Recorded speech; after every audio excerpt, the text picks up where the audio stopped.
What's up, everybody? So I am going to be the host of your Apex After Hours show this week. Usually I'm here joined by Falloutt, but he's in Greece right now, having a lot of fun, a lot of good times. I'm sure he'd love to be here. It's Chrono. This week we have some very special guests. We're going to be talking to a bunch of the LCQ winners here that I'm going to be competing against at LAN. We're going to have Timmy, Dezignful, and Lou. Dezign will be the first repeat guest we have. I'm excited to talk to these guys. They're all extremely hype. I'm sure it carried over into today. Tons to talk about with the LCQ.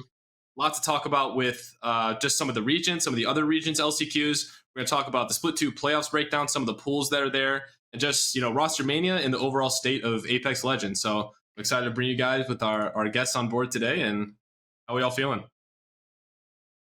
Good. What's up? Doing great. Doing great. Okay. So obviously you guys are extremely hyped from the other day.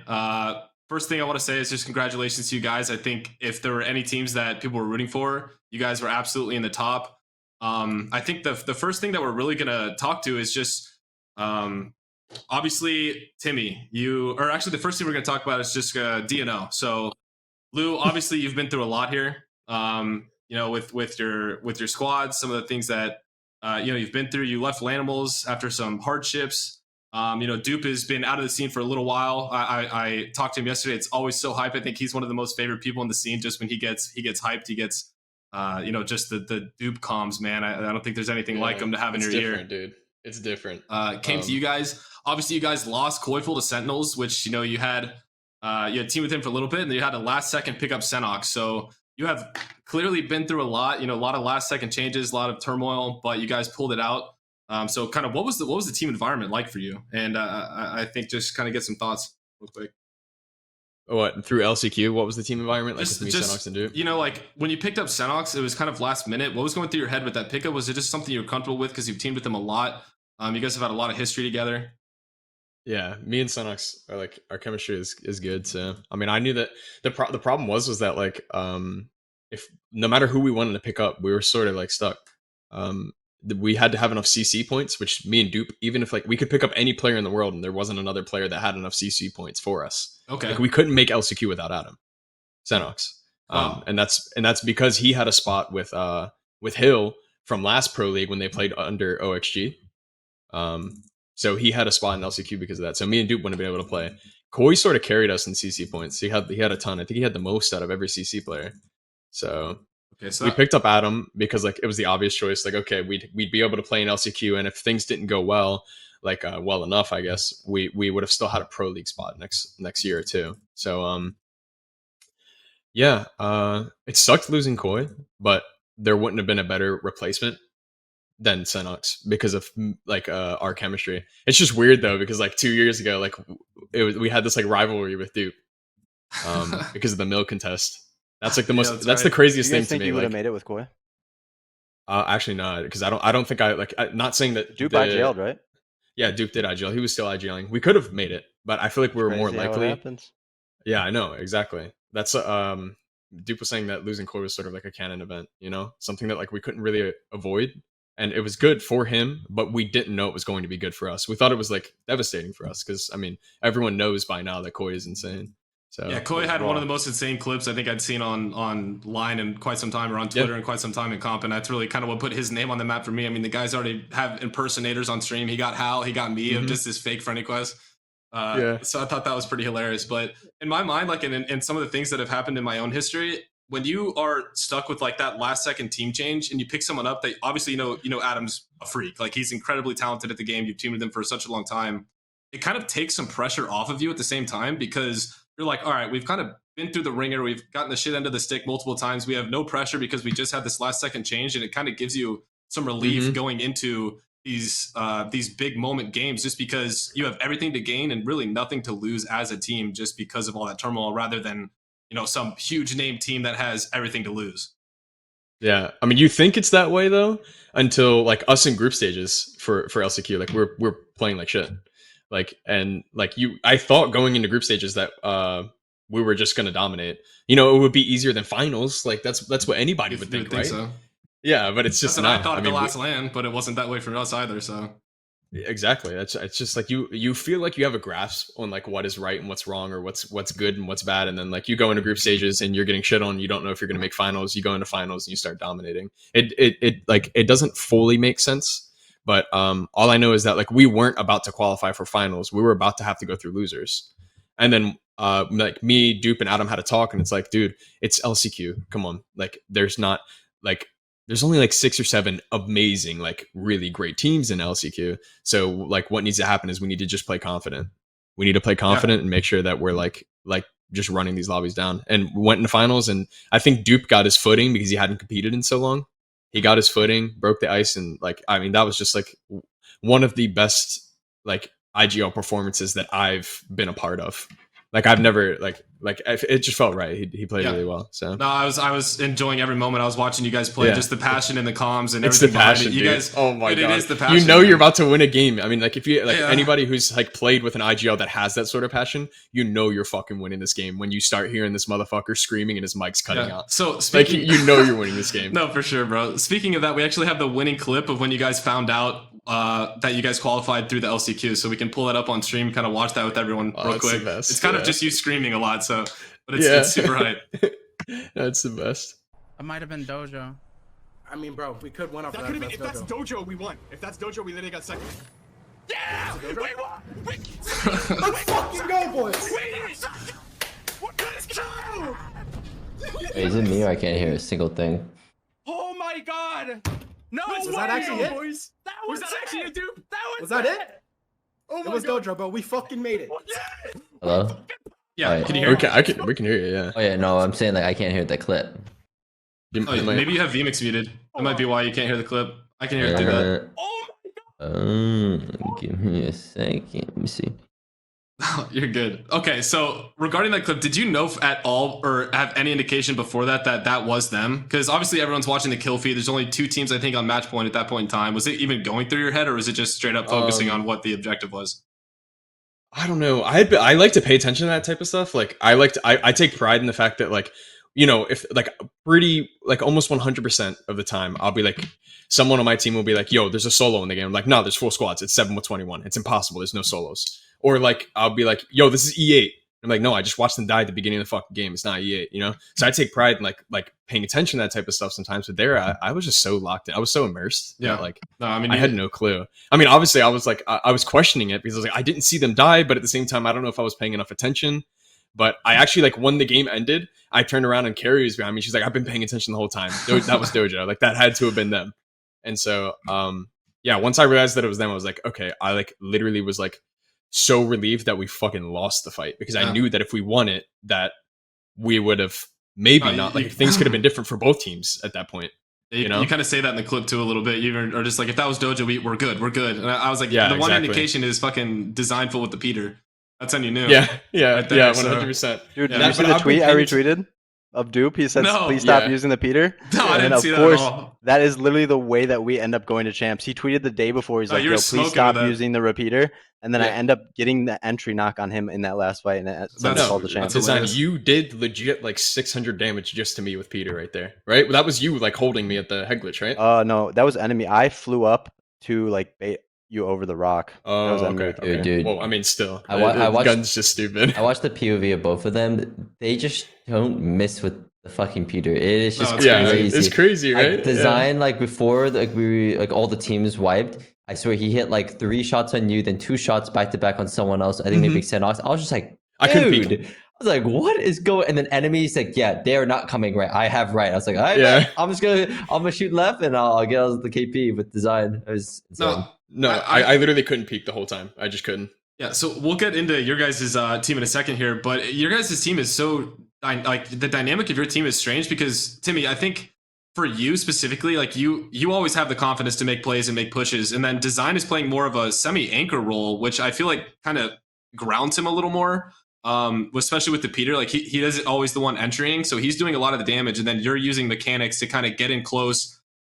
get some damage, do like either you get the pick or you don't, but you get in, get out, and kind of keep them hiding, and then Design's constantly like the angles that he was taking in that last fight were so good because it was constant damage and then he would move. It kind of reminded me of when I used to snipe back in the day. Like I would never want to take the same angle twice. I would shoot once or twice on my sniper and then go reposition instantly because they're backing down healing. You have those you have those 4 seconds on that battery to go get a new angle. Someone else pushes up, and you guys were just taking such great space in that last fight, which really capitalized your team throughout the entire tournament. Because I was watching you guys on the mini maps and some of the rotations that you guys had. It was very, we're going to take the one fight that we need to win the game, and then go big with either kills or you took the right plays. And I was very impressed with just your IGLing. So overall, I kind of want to talk a little bit about that, because there was a video that you posted about 4 months ago, and I watched it. It was your vlog. I know you even mentioned you don't vlog much. I know this is kind of like, it comes full circle. I can't imagine kind of all the emotions that you were going through. So we can kind of start with that video and then talk a little bit about just you and your team and everything that went into this LCQ and what it means. Of course, yeah, I'm done. When I was younger, I always wanted to be a pro gamer. I think I am at that point now. I have only a few days to look for a team and sign up. There's also things like people comparing me to others, people saying how is it fit to be an IGL, saying like I'm not a good pro player, just pretty much doubting me everywhere I went. People were constantly saying something about me, like I'm too scared to do this, or like what happens if this happens? Like fuck that, you know what I mean? Like I think I'm just gonna really just go for it. At least I know, like for myself, I tried to attempt it, you know what I mean? Like I try to go for it, rather than being too scared to even start it, For my community, this guy's who has majestic always as fuck, supported me. Thank you. I will not let you down. I'm not muted, my bad. My bad. Sorry, guys. Timmy's team might win this game. 3v3 versus Dojo! Oh my god, there we go! 2v3! And Dojo makes land! Dojo makes land! Oh my goodness, they do it! You crazy! It's so good. Like I swear, like I'm getting like emotional watching that, and it's not just because of the full circle. It's also because of like, obviously you have such amazing people in your corner. Like you have a group of people that were pretty much right behind you. It seems like they were watching the tournament almost from behind your shoulder. They instantly came in, kind of congratulated you. I'm sure they've been there for a lot of your journey. What was just going through your mind in these, just when everything came to be? I saw the emotions that kind of came out of you. Just kind of give us a little breakdown of that.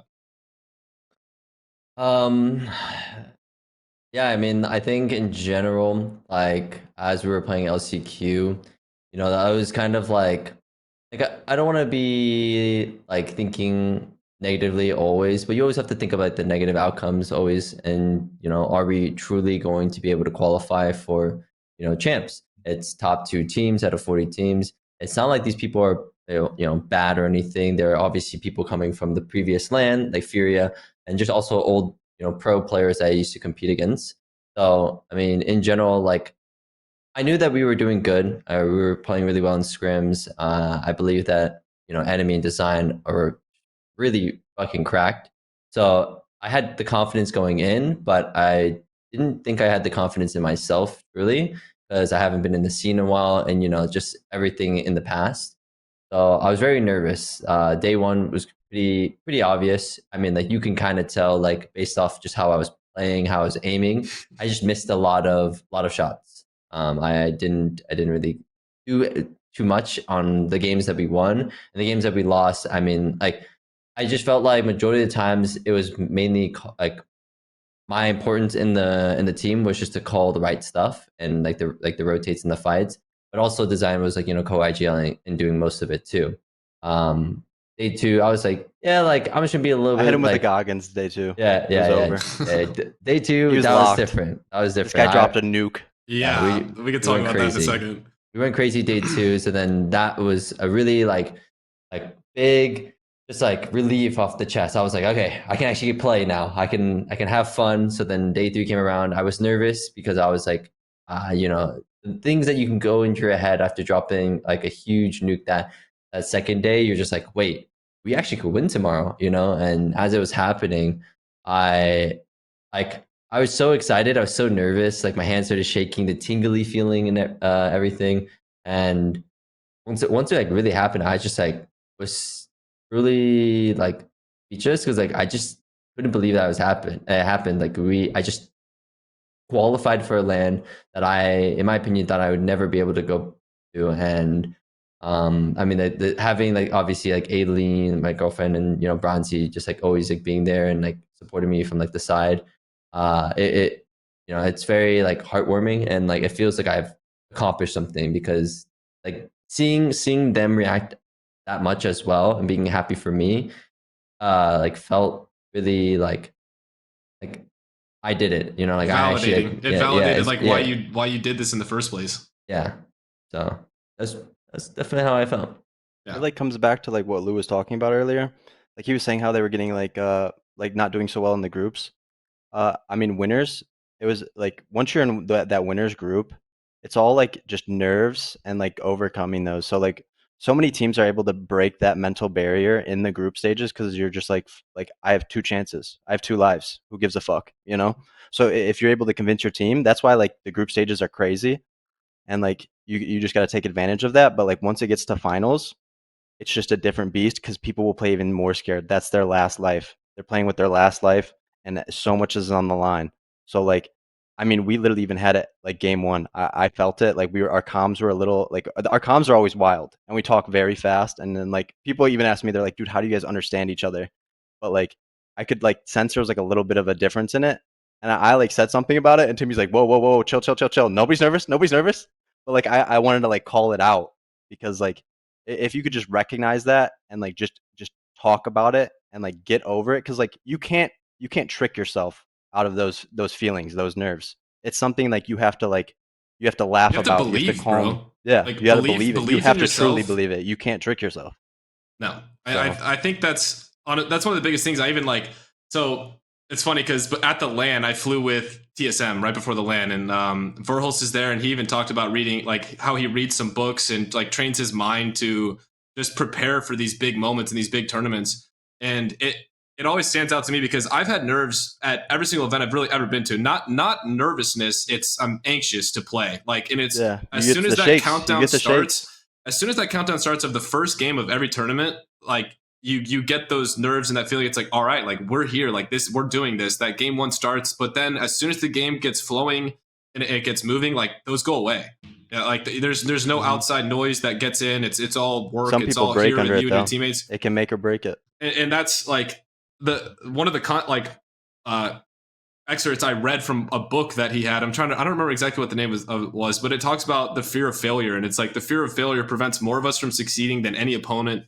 It creates conditions that keep athletes from winning, because the greatest people of all time are never fearful of winning. Like they're going for that goal. Did you just make that quote right now? No, it's in this book. Like I'm literally like, I was getting pumped up reading this, and I took photos of certain pages out of this book so I could read them before I went on stage to play, because it's the truth. It's like, it says, where is this at? It's on here. One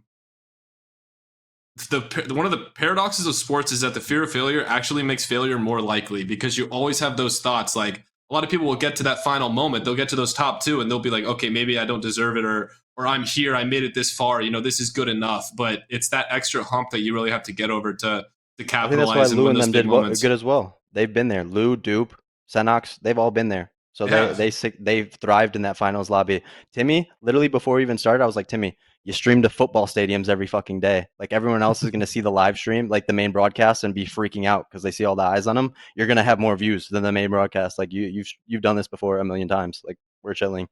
So yeah. I mean, I think for me, it's not like the numbers or the amount of people who are watching that makes me nervous. It's just like you said, like the fear of failure. You know what I mean? And it's just like maybe for me, it's like like in my eyes, I failed a lot in the competitive scene. So it was just like to put all that hard work to finally like become like really good, and then now I actually have a chance for success. To fail when I have that chance for success is, like something I was afraid of, and that is probably why I played worse than I or I wanted to. Yeah. So I think this also, like, as amazing as your story is, Timmy, and going from where you were to where you are and all the ups and downs that you've had in your competitive career, you look at Dezign as well, who's really been through it all. He's been through it all. He's been at the top. He's been in the ringer. He's had his name kind of smeared and said that he's the problem. And now, we have an image of Dezign posting something about how difficult this has been for him. And this guy's streamed over 2,000 hours this year already. And if that doesn't talk about dedication and wanting something and really putting your everything into it, then I mean, look at the hours of the other two on the last team, bro. Somebody had to carry the fucking boats. You know? There you go. And then I went over. Then I jumped over on Timmy's and enemy ships, and they were already fucking carrying it. I was like, whoa, let me just hop in here. We're chilling. Yeah. Punched a bunch of holes in the E8 one. In Yeah, the middle finger. Dipped. Yeah, there's a lot there. I'm sure that we could talk on. I know those guys are already, I'm sure, a bit dragging themselves through the mud right now. I know everyone's cool. Everyone's cool at the end of the day. I'm sure they're also proud of you and happy for you at the same time, because you guys are all part of the same group, and it's pretty cool to see all that. So I guess we can go to the scoreboard, talk a little bit about the LCQ, talk about some of the teams that were participating in this. A lot of the teams that people were rooting for. My picks, just going into it, obviously, I thought Fury was going to have a really good chance. I think Stallions kind of came out of nowhere. And then I thought Madness and them were going to have a very good chance as well. And then other than those two, I had So you didn't I fuck had you with either guys. of us? No, I had you guys up there as well. I honestly thought you guys, after your, all right, listen, after you guys dropped 82 kills and 137 points in winners finals, I believe it was, like, I don't know how anyone could have picked you guys not to be the favorites going into that finals lobby. I think after that, it was more of a toss-up, but I think the confidence showed in those winners finals where you dropped all those kills, and I was hoping that was going to carry over, and it seemed like it did almost right away. So, I mean, let's be real though. Like this LCQ was 6 or 7 teams that had a chance, had a shot, and like it was going to be those 6 or 7 teams. It wasn't going to be anyone else, and all of it. Go ahead. Oh, no, sorry. I interrupted. That's my bad. No, you're good. Go ahead right after that. Oh, I was just gonna say. Oh, sorry. Wait, did you want me to go? Because Just go. Just okay. go. Okay. But I was just saying that I totally agree with. I totally agree with Lou, because it's just like it was very clear what like those top teams are, and like those are the only ones with the shot. And that, like, in my opinion, some of them just kind of got unfortunate because they lost, their third, and it really put like a major setback. So then once those happened, like, they just didn't have enough time to practice and really get like all those like chemistry going on. The small mistakes that, like, we all know, like the synergy and like you guys understanding each other will be there like really fast sometimes, but then like, dude, when you play a tournament, you make these small mistakes. Like, bro, guys, like we can't be. Like we're professionals here. Like, why are we making this small mistake? But it's just because you guys haven't played with each other. And like, I mean, it kind of showed a lot on like for these teams that we expected to qual. And I mean, the ones that have been together for a while, like, in my opinion, have done quite well. I think at the end of the day, storyline wise, it definitely ended. It was perfect. It was perfect. One of the best ways. It could not. Yeah. I mean, but that's me, you saying this, like being the ones that won. Like, of course, it's perfect. Like, I mean, for like anybody who's so like involved in comp, like, I don't know, man. I think your two teams, Furia and Madness's teams, had the most behind them. I mean, you had Watson retiring. There's a lot of stories. Yeah, there's so many, but in terms of like grand scheme of things, I think this LCQ was just great for Apex in general, great for competitiveness. I think Timmy being a content creator, kind of going back and forth. Now he's full-time professional going to LAN. I think that inspires a lot of hope into people that maybe like thought they weren't able like to do Noko and shit. Yeah, I mean, Noko's like, always been about it. Hop out the wheelchair. There you go. LFG guys, let's get it. Noko's already tweeting about how hype he is to compete in comp again, and it's like, yo, heard the L-Stars getting a buff. I'm back, baby. Let's go. See, like what Timmy said earlier is really important. Is one key word is validation, and like that's because validation is extremely important in a competitive setting. There's 3 types of it. You have self-validation, and then you have validation from your teammates, which is both are extremely important, and then there's validation from the public eye, and like all 3 of us here are experiencing that on a constant basis. Like Timmy, you said that like you had the fear of failure. And now of course you're ready to deal with the failure yourself, because you understand that like there's a lot of situations where you've succeeded, and there's a lot of situations where you knew you gave your best, and that's really all that mattered to you, right? But like it would suck as a competitor to let your teammates down and like not play your best. And it also sucks for all of the hundreds of thousands of people who support you, and like they want to see you there more than anything, and that. So this word validation is so important, because first step to winning something like this is having self-validation and understanding that you're capable of it. And when you get into these games, sort of like you talked about earlier, Snipe, where like you're fading in and out of consciousness, you go into first game and you're conscious, and then in the snap of a finger, you're immediately in the next one, or you're at least debriefing what happened in that game. So it's the first step is like being self-validated and understanding that you can and you are capable of this. And then once you do that, your teammates will follow. Once your teammates see that confidence and that you validated yourself, your teammates will follow and they'll validate you. And then that all just sort of full circles it. And your supporters now can watch you at champs in a couple months. They validated you through that. So like, that's like, I'm glad you said that, because that's like the key word here for all this. Oh, dude, and we're, I feel we're like all feeling it for sure. 100%. And I feel like there's so many teams, like, you know, honestly, it's bullshit. All of us had it rough. All of us here. There wasn't a single team out of the 6 or 7 in contention for winning this that didn't have a rough time the past couple months. It wasn't perfect for anybody. Like, I mean, there's always the argument, oh, they just got that player on the roster. Yeah, but TSM like, actually paid me to chill out a little bit because we were way too consistent for like 2 years ago. oh yeah, paid you off. Yeah, I Yeah. decided to take a little break and like handicap myself. Yeah, I believe that, bro. Yeah, I mean, I think a lot of Actually though, Oh, yo, my bad, dude. yeah, I'll It's like, get- whoa, Here it's we like go again. it's like rotations all over again. What the fuck's going on?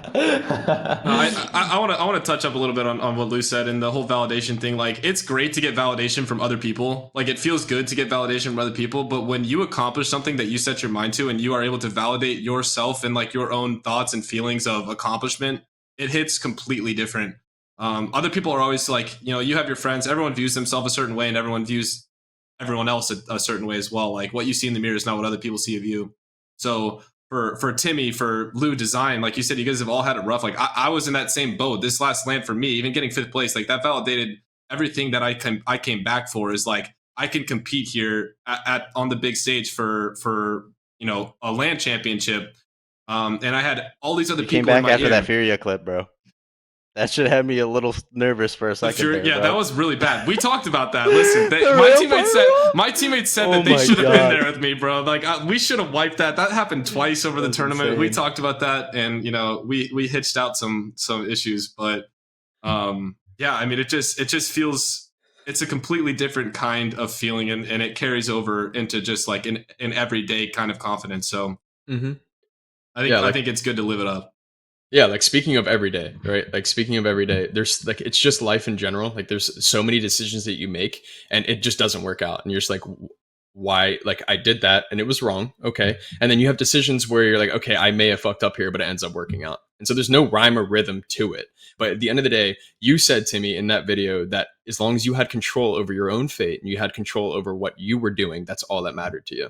And if you continue to have that outlook on it, it doesn't matter who your peers are. It doesn't matter who is watching you or who you're watching. If you continue to have that outlook where like, okay, I have control of what I believe is to be my destiny and I have control of what my future is, then I made a decision. I was fully confident in it. If it didn't work out, so what? If it does, amazing. And like, that's definitely like the position that a lot of us, like I would say all 6 of us on each team that qualified were in. It's like, okay, I took a leap of faith. And it ended up working out.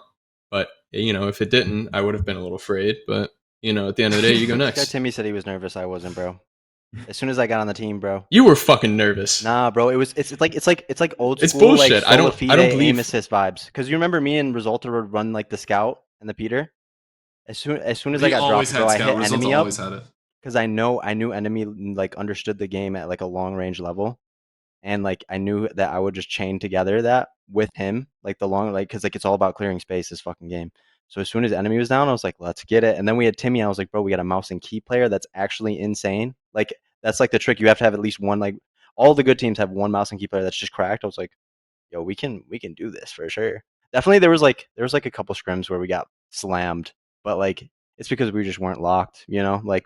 One day, like Timmy would wake up and pop a blue chew and just be flying around the map. Dude would be like 60 meters ahead of us, just like doing entry damage. We're like, yo, chill, bro. What are you doing? Like we just woke up. We're rolling out of bed.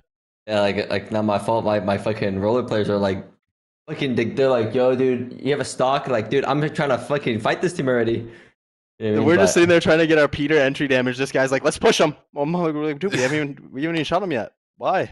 Why we gotta push him?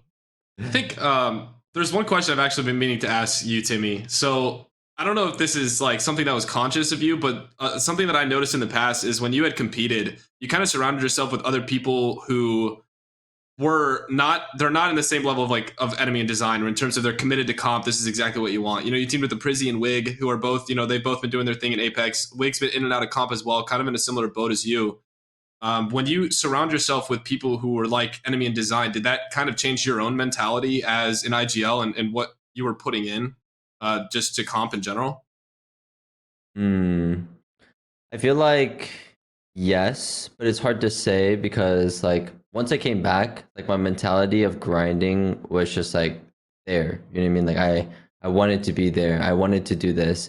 When I was playing with like Lyric and Sivian, and it didn't matter like whether if they were like, you know, at the level of design and enemy or even like Nicewig or Prizzy, like I was still doing really good at that time. Like I was that's like when I was dropping like the 9k damage. I was doing like the challenge streams. I was just, it felt like I had a lot of momentum going on in my life. So I just like, I wanted to be there and grind. But like now that like, in my opinion, like I started slowing down towards like CC3 because, you know, like I had to swap teammates, Tempest, and then Bronzy. And then once I finally got like Design and Enemy, it was still like just a consistent, you know, just like grind. It never made me feel like I wanted to just like, oh, like I'm so like ready, you know, I'm like ready to go crazy and go nuclear. It wasn't like that. It was still like I just still constantly stay focused, you know, do my research, figure out how to IGL dude, better. I didn't wake up for scrims one day. He called me like 20 times. He's lying, dude. He was activated. Oh yeah, I mean, Shut I called this guy because we gotta practice because we got CC4, bro. We got CC4. My phone fell underneath my bed. I had to like crawl underneath my bed, like have a sleep. Man, Oh shit! It's time for scrims.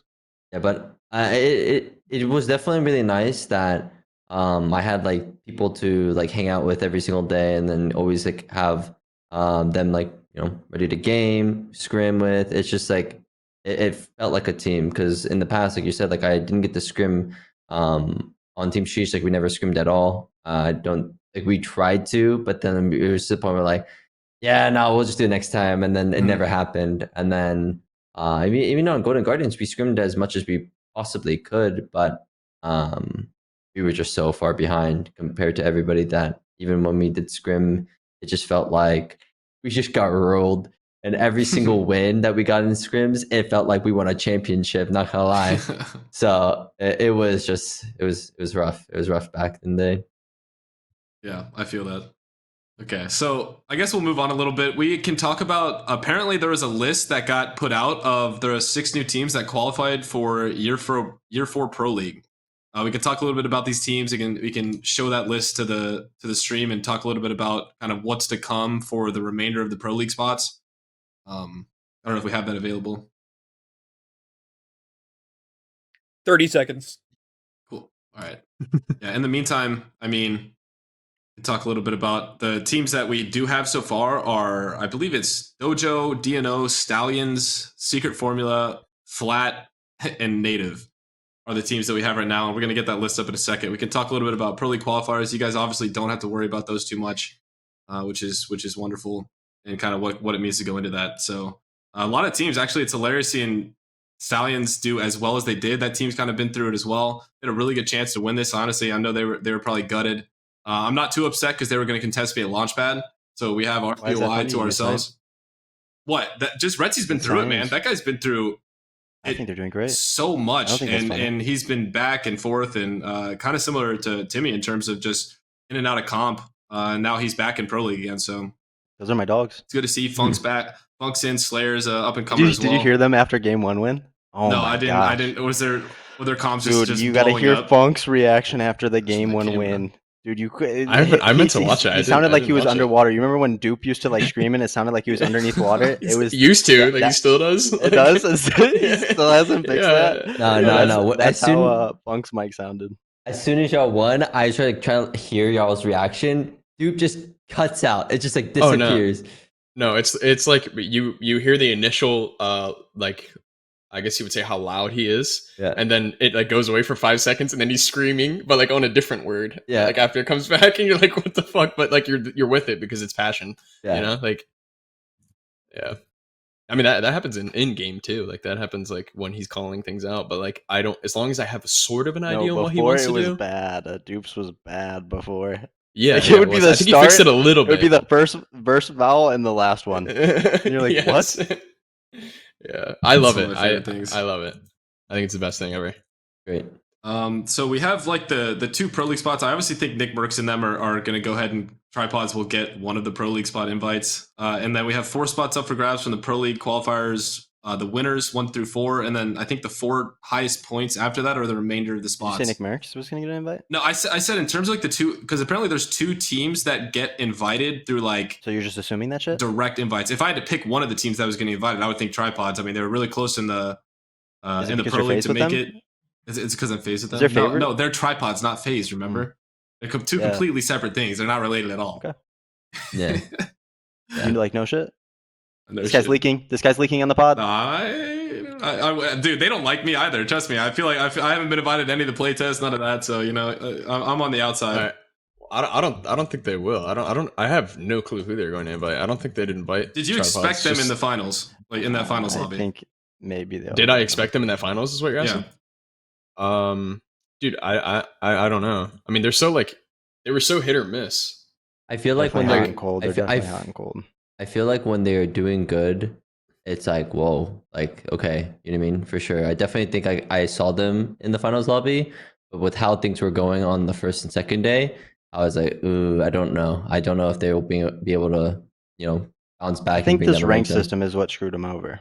Because like before they used to rank all the time, but like with this new rank system, not many Yeah. people have been grinding at all. So like they've been Yeah, kind of honestly, like it's good. branching out. Like a lot of different people have just been like variety streaming and doing different stuff, and I think Yeah. that kind of hit them a little bit harder. That's definitely a thing. Yeah, that's definitely what happened. I didn't even think about that. They got so much better by playing ranked together. Like grinding ranked together is a huge noticeable difference. Were you able to say That that? is true. Oh, I was just gonna say that I just personally have no clue who they're gonna invite, because like I wouldn't think they'd invite Tripods, because I don't think a lot of people will be unhappy about that. I think that'll be like more of a criticized thing than a praised thing, and I feel like there's more room to invite like people who otherwise wouldn't have an opportunity. But that might be something that's also criticized. If anything, knowing Nick, he's definitely gonna want to do that. Like, what is it? The preseason qualifier. Yeah, the Pro League qualifiers. Yeah, he's not gonna want He's an not invite, gonna want to right? get the invite. Yeah. no, Do you there's think There's he would no even way they're gonna accept want it? an invite. I don't think the invites would go out until after that, honestly. So like make or break, like, okay, we didn't make it anyways, like we might as well accept the invite type shit. I think he would accept it. I would think accept it. they'll all hop I mean, on. Hell yeah, I would accept. Yeah, it as well. but like he doesn't Definitely. need it though. Like he's chilling. Yeah, but what about his 2 teammates that are signed to the team? I mean, They it's not don't just, you fucking know, need it's not it just either, about dude. that. They're chilling. I mean, Gent and Deeds are both obviously like household names at this point. They've been around for a while. They're both very talented players. I mean, of course, I would like to see them in Pro League. I still think they have some room for growth. Well, then they need to fucking make it in No, you're not wrong. quals, I you know. agree. I would like. To I don't see think them we should get be it through fucking the inviting preseason anybody. Qualifiers. I don't think we should be inviting anybody either. I think everything should be done through the preseason I think they qualifier just- spots. I think they should. I think they'll be fine. I think they'll just be like making hella money on CS:GO skins and shit. So I personally think that's a mistake. I don't think they should invite anybody. There's no way you can make anybody like I think that's a everyone good happy take. with any decision that I you like. agree. Literally, I if 100%. we could put together any player or any person that's ever existed, put them all on one roster, and if you invite them, there's going to be someone that's unhappy regardless. And I mean, that's just like, we want to avoid more of that, right? And why are we inviting people? I mean, there's like, it feels so backwards, because there's so many other things we could be doing that would impact directly the community way more positively. Yeah, I definitely think like instead of just inviting 2 more people, why don't they just extend those to like from the The top finals? You know 4 what I to mean? the top 6 points, overall points. Yeah. I mean, if you're not winning one of the 4 Pro League qualifiers, and then Yeah, you're like, what are not you top doing? 6 in points after that, you don't deserve to be in Pro League. I'm sorry. Like, Right, if exactly. you ended up getting like 10th in overall points, then you get the direct invite. That's completely unfair. I think that rule for the invites is in place in case something really crazy were to happen. Like, let's say Hal wants to pick up 2 new teammates. They're not going to not have TSM inside Pro League. Like, I think it's more so for a fallback in case something like that happens, rather than just picking a team out of a hat and giving them the spot. That's at least how I would view that, thinking about it. But 2 still seems Yeah. high. Maybe 1 is a type of max, but 2 just feels kind of like a handout at that point. Like, you can almost bet on your following. Like, if you have a big enough following, that you might get the invite just based on something like that. But I mean, it's all speculation at this point. Let's go, Timmy. Yeah, dude, I knew it. Even if we like shit the bed, this LCQ I was going, so I hopped on the Timmy wave. Yeah. Let's get it. I'm auto in Pro League. Okay. So I guess we can kind of move up that a little bit. We can kind of start moving on. Talk a little bit about some of the other regions. We have EMEA, APAC North, APAC South, and South America, who all had their pro leagues as well. We can talk a little bit about some of the teams in these. I mean, I'm not super familiar with a lot of these other regions, but I do recognize some of the names on this list just because they've been at previous lands. We have Lecita France and Go Next, which were the two EMEA teams, and I'm pretty sure LCDF won the tiebreaker against Entropic, which is just a heartbreaker. I can't imagine not making it to land based off of tiebreaker. Those rules are always just kind of heartbreaking, so I feel for those guys. APAC North, we have a household name in Crazy Raccoon and North Eption, which, I mean, I don't think you could ask for two better teams to make it back to land. North Eption has been there twice. Crazy Raccoon's been there. I think these are amazing teams to have. They have large fan bases and just some hype about that. I think North Eption's actually in our pool as well, with you guys, Dojo. I think you guys and North Eption are the two NTH teams. is sick, man. They are, I was man. watching They're- their Newcastle they are. gameplay. Dude, their Newcastle gameplay is inspiring. Like they made me want to go play Newcastle. Like it's super fun watching them play. No, I think. I mean, go ahead. No. You go ahead, please. I think that just that play on the Armory is just going to be forever remembered, right? That was North Eption, right? Yep. The play on the Armory against Furia. Mhm. Yeah. I mean, I Yeah, just I mean, like, the armor. that absolutely changed. Like, I mean, griefing has always been a thing, obviously. Like, regardless of what tournament. I remember everyone was sitting there and they're like, "Dude, what is?" His teammates Right. are landing North Pad. What's going on? And then Question. you just see him fly out off the map, and everyone's like, Yeah. "He's gonna craft him." What the? Yeah. Do you think that was BM? Was that too much? Furia was in 20th place at this point. Was that too much? I feel like that strat was. I mean, I thought it was a fantastic strategy, but of all teams to do it to, it just felt like it was kind of pushing their face. They wanted That their shit was POIs. Yeah, that was perfect. I mean, the thing of what's so funny about that is that, like, as simple as it may seem, I don't think it was really about the loot. Like, I've never seen anything like that personally. And if I'm Furia, I'm like, Furia. dude, They are can you drop a fucking nuke. serious? I'm gonna be like, it's mental. yeah, it is. It's mental. I'm gonna be like It's they the could have tilt at the beginning of literally the match. landed on us and killed us in that situation if I'm Furia. And what would have made me more tilted is them taking my armory because I've never seen it before. And I'm like, are you fucking serious? They Yeah. took our armory. Like, what? How is that even Yeah. real? And like, you're thinking about that for the rest of the game. There's so many things behind what they did for sure, and like Lou said, and it's like, you know, if you're just like a couple like cells, you know, lower than usual, bats, armor difference, attachments, you know, I agree. Like if they just landed on them, they'd be like, yeah, we were fucking, you know, 20th, whatever. Like they did that to grief and to stop us, but that was just like it is constant spiraling in the head. You know what I mean?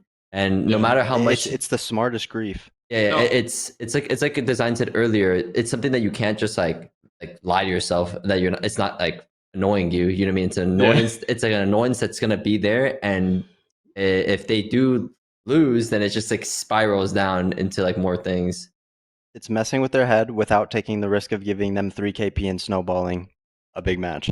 It's insane. I definitely think it opened the door for a different style of almost like mental warfare in a sense of what you can do and kind of brainstorm, because no one else thought of doing anything like that, of griefing to that extent. I mean, you can craft banners at any point. So do you send a freaking player to take a 1v1 at the beginning of the game for a point and just then craft his banner? Like what kind of other strategies are there that are available for Just this send the type player of to sit in a ideas? corner. Yeah, I was like- gonna say, why don't we just have somebody, let's say that you land nearby, have 2 of your like roller players land on them, try to 2v3 them, they lose, just craft them back and reset and do it again. Just keep It setting could them be up. like a strat for contests. Like if you know 2 people are contesting in a lobby, just play a support character, drop Just, them over yeah. to go third party. You know what's so funny about that is that I like was so inspired by that play and just thought that was like awesome. And so I messaged, I think his name's Satuki, the IGL of the team. I messaged him. I was like, dude, that was fucking awesome. Like, that was awesome. Everyone loved that. Like, you know, it doesn't matter what team that is. It was still like we just said, it was completely foreign to griefing. And he's like, dude, our coach, man, he's really just an asshole. Like that's what he said back to me. And I was like, no, dude, it's like, Our coach I'm is not an like, asshole. I'm not like ragging on you or anything.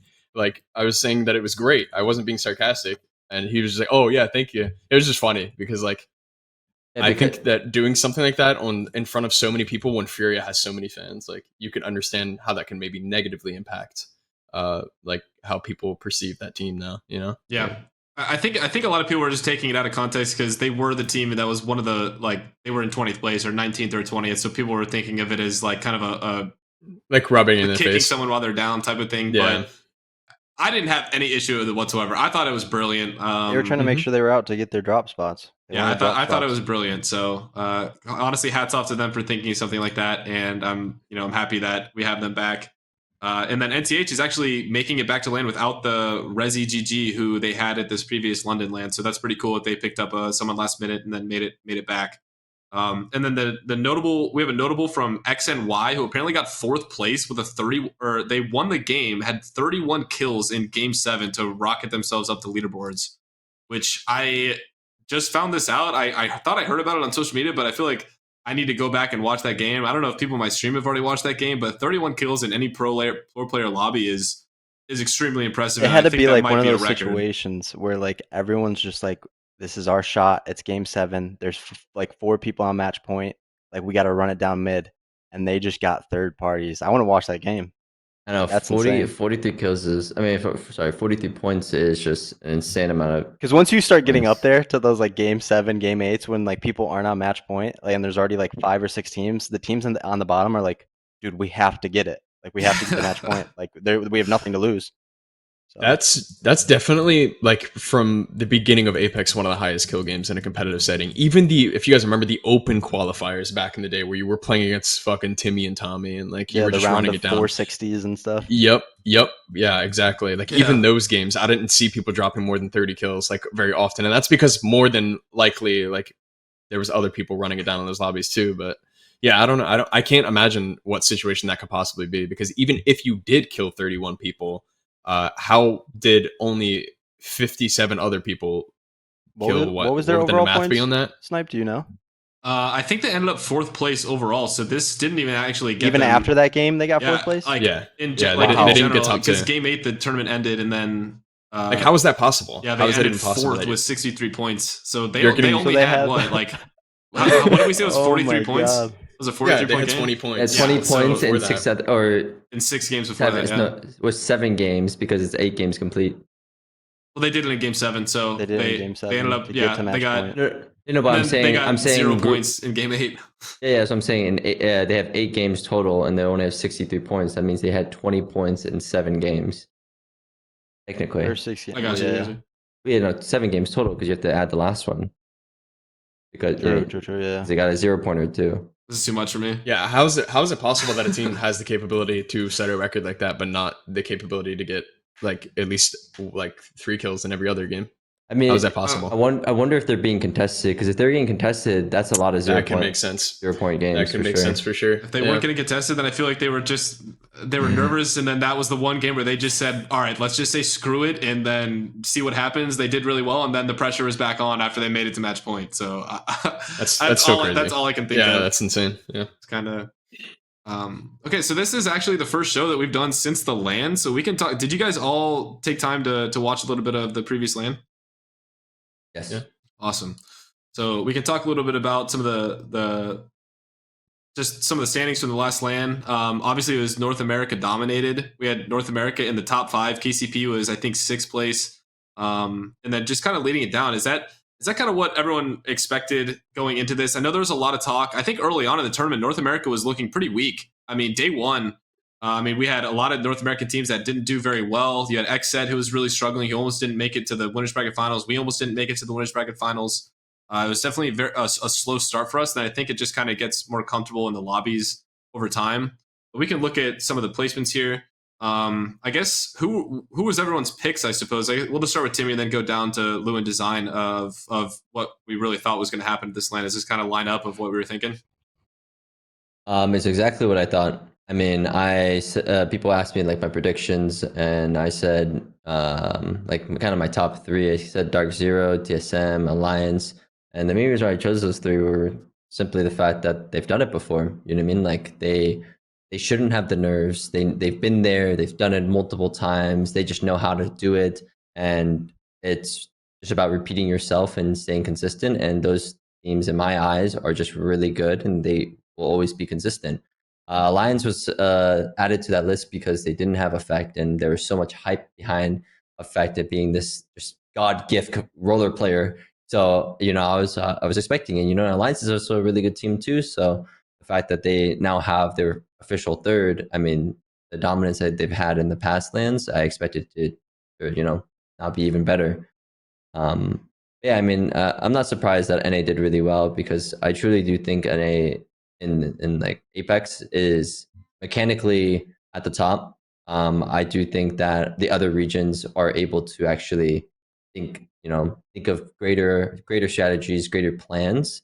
Kind of like how like Reception was able to come up with that grief. Like, I just believe that they are thinking over there and thinking of different ways to play the game. But when it comes to turn down to actual like mechanical skill, it's lacking compared to like NA. Yeah. I wanted and expected NA to be all of top like 8ish.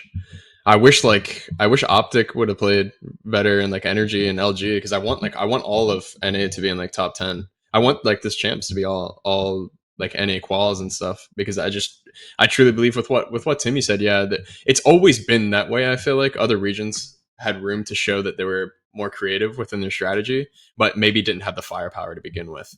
But I feel like as we progress over time, that's slowly fading away. I feel like NA is becoming more creative and strategic, and especially with like this example of, like you said, with the Northception grief. Like, I mean, that's common now. People are going to do that. Yep. Doesn't matter what region. Yeah, griefing's going to become a completely different now. I think personally, it seems as though other regions will have really good showings in the prior rounds. Like, we saw Moist turn up in the winners bracket finals. Fnatic was doing really well in tournament. Alliance was doing great in the group stages. But when it comes to grand finals, I just feel like NA has a better understanding of how to get to endgame and win endgame and just accumulate points more rapidly, I suppose, than a lot of these other teams. I don't know. Oh, you didn't want to ask me? No, I'm going to actually ask you a different question, because a lot of these teams, I don't want to just have repeat answers. So I'm actually we're just all going to say. Well, I actually didn't think anyone was going to win. So yep. Fuck my answer, I guess. I was going to ask you what you thought the biggest surprises were just at the LAN, and maybe some if you didn't think anyone was going to win, share kind of what your thoughts were there. No, I did agree with you guys on the NA. I feel like the reason they did bad in the groups is because it kind of played out a lot like scrims, because we're just idiots and we like fly around and we test our luck. And I think a lot of teams picked up on a lot of the NA team, like teams from other regions picked up on the habits from teams from NA, and they like capitalized. They were like, oh, they're going to fight this. They always fight this. We'll third party that. So they struggled a little bit in groups, but I mean, always in NA. Never count them out, because for some reason in the finals lobbies, or whenever our backs are against the walls, we all lock it in and don't mess around anymore. So like that was super hyped to see. But the biggest thing for me that was unexpected was Dark Zero. I was really impressed with how quickly they were able to take Zainu, the GOAT, my fucking guy, and condition him and get him ready for those LAN lobbies. Like, I don't know what they said to him. I watched the whole first game. They took him to like a top 2, and they were like, yo, like, you see, it's that easy. Like, whatever Zero and Jen said to him to get him ready for those LAN lobbies, because it's just a completely different level. It's a different beast. I was super impressed with that. Yeah, I was actually talking to Paul, and I actually went to the gym one night, and Hawkes and Yuki were in the gym.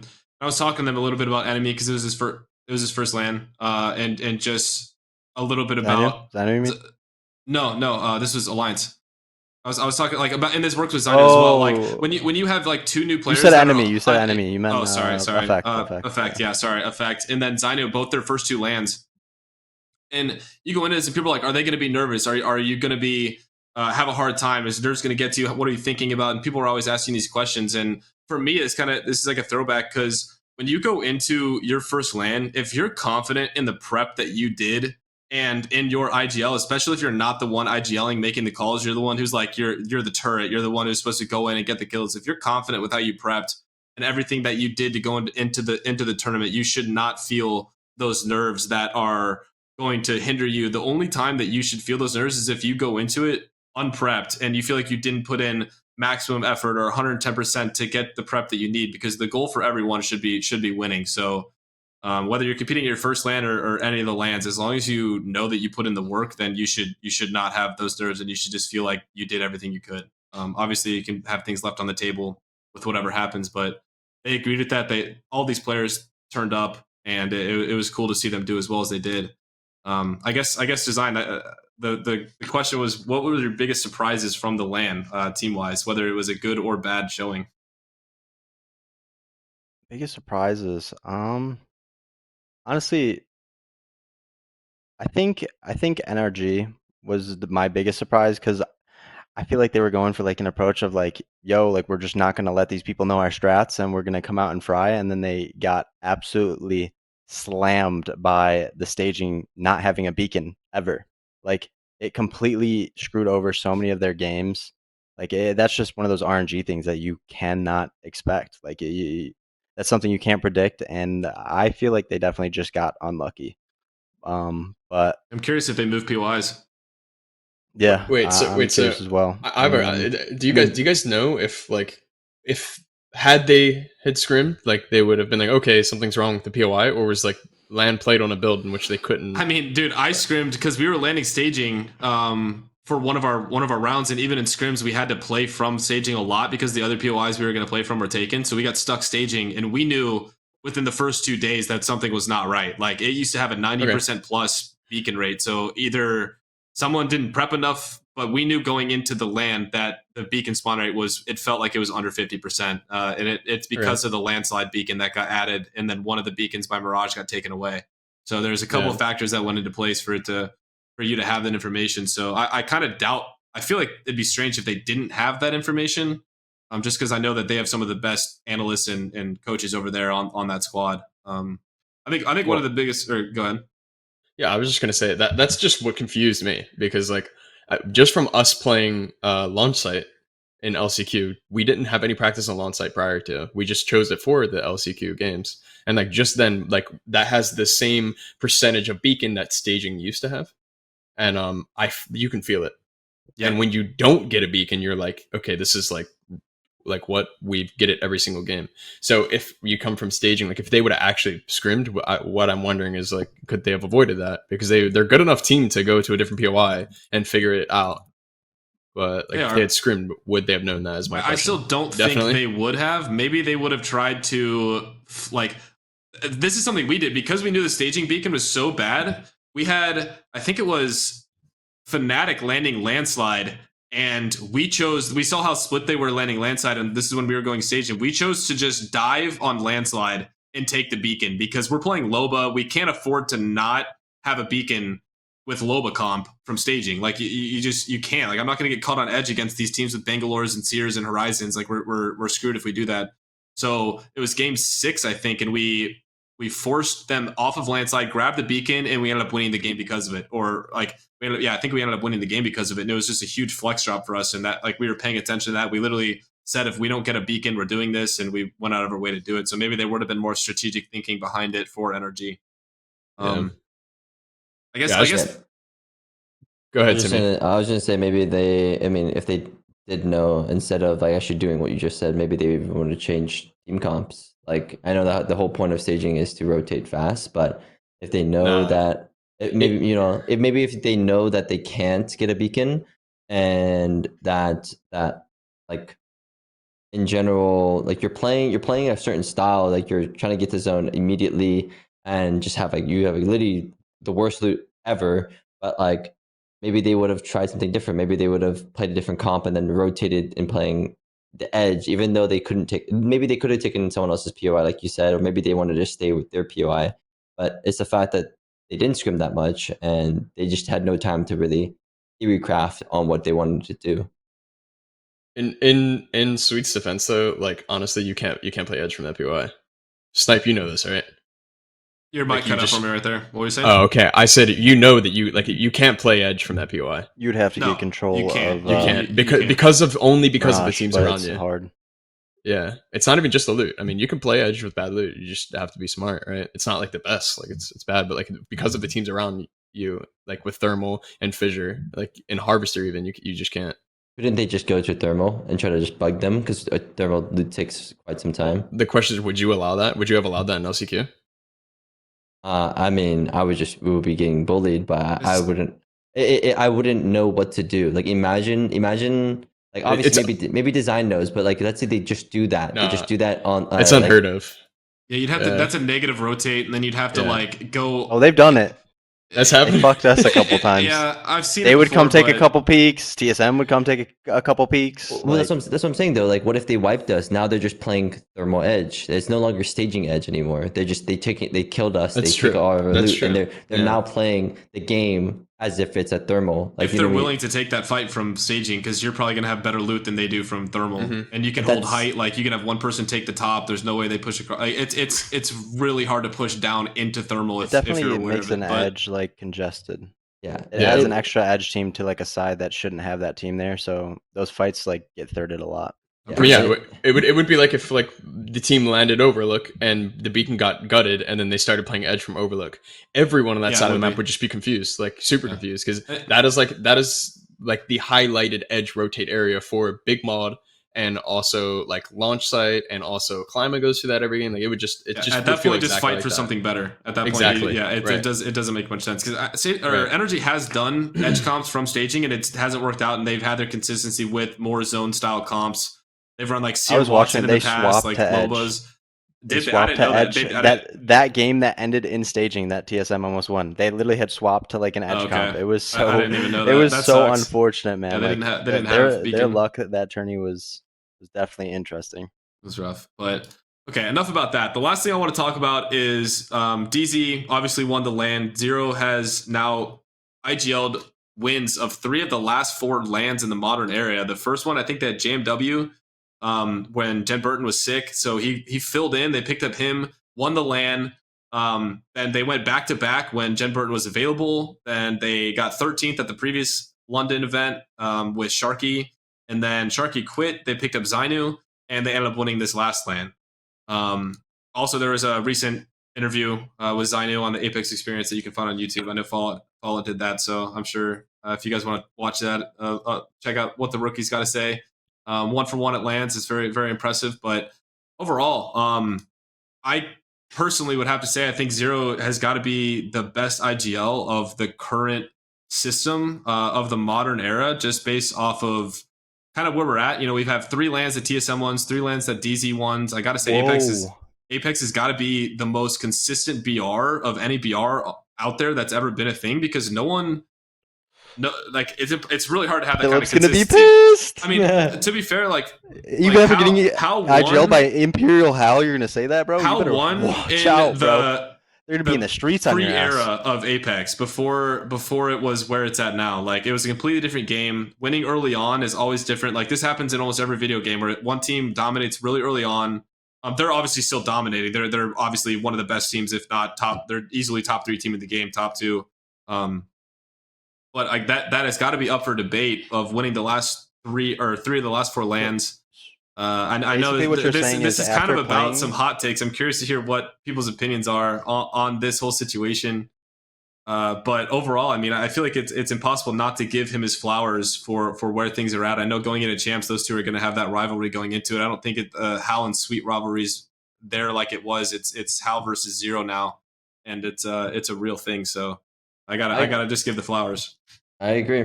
I mean, I kind of agree with what Snipe said. I mean, I didn't know too much about Zero in the past because obviously I wasn't in the scene.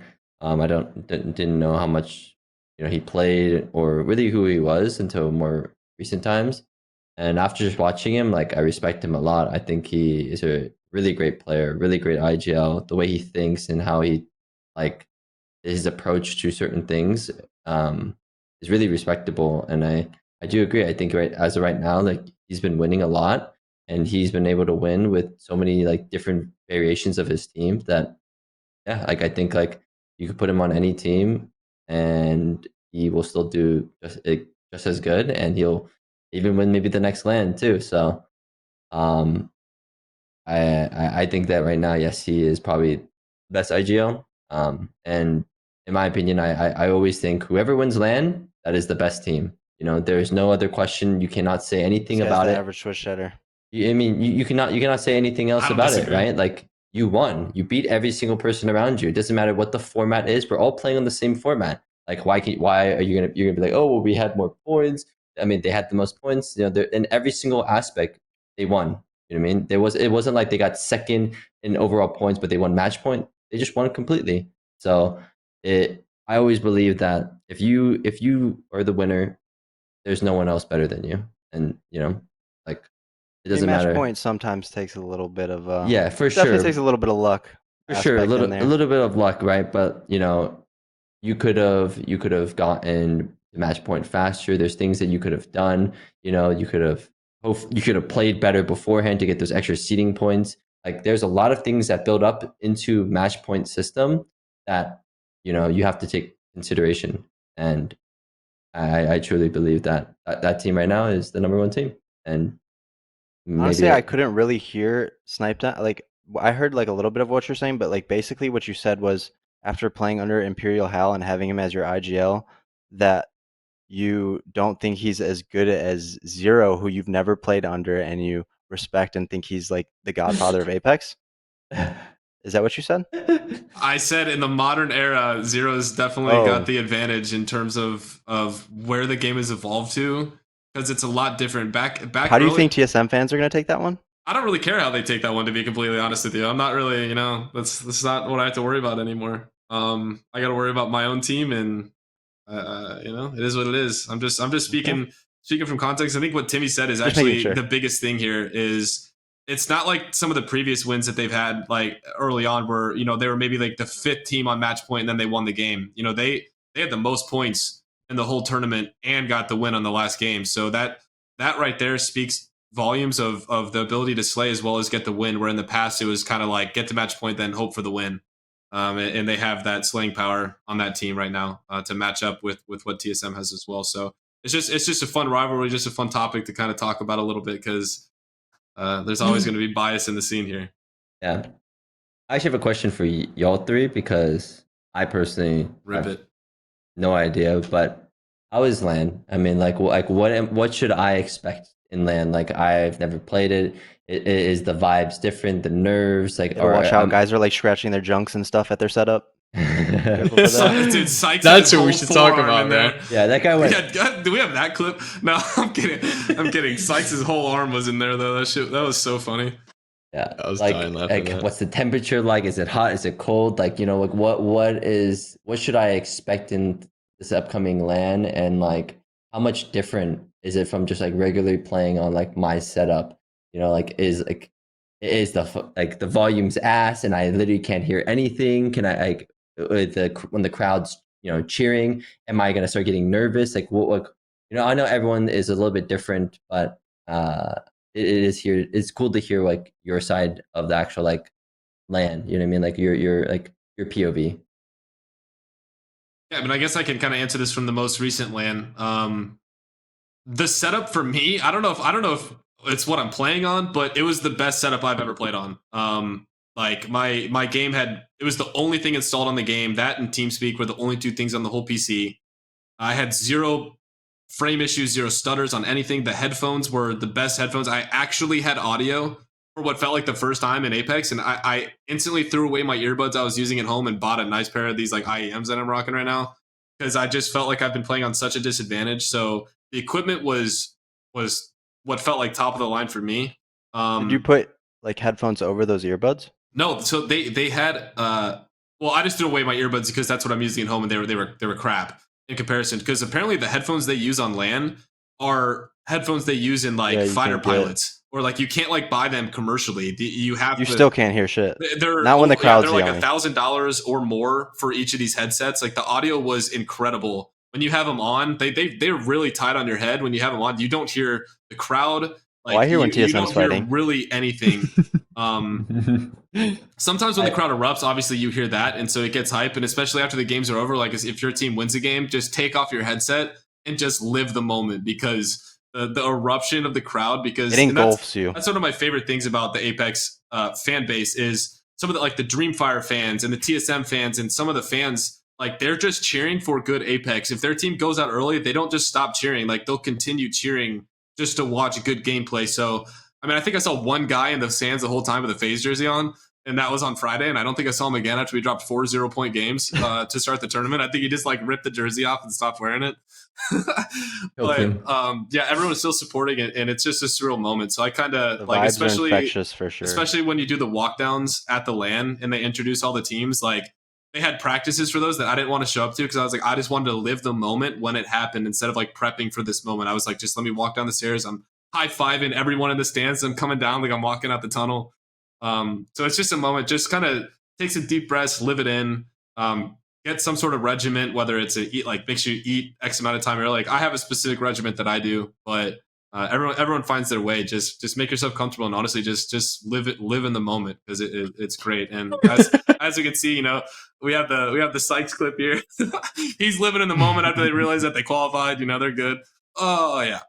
Yeah, so basically, just don't shake hands with Sykes. Don't get in elevators with Zero, and there's a couple others, but that guy actually, like, it was like textbook. He went in and then he was like, "All right, let me do it real quick." Down and up. Down and up, and then he pulled it out like as if no one saw it.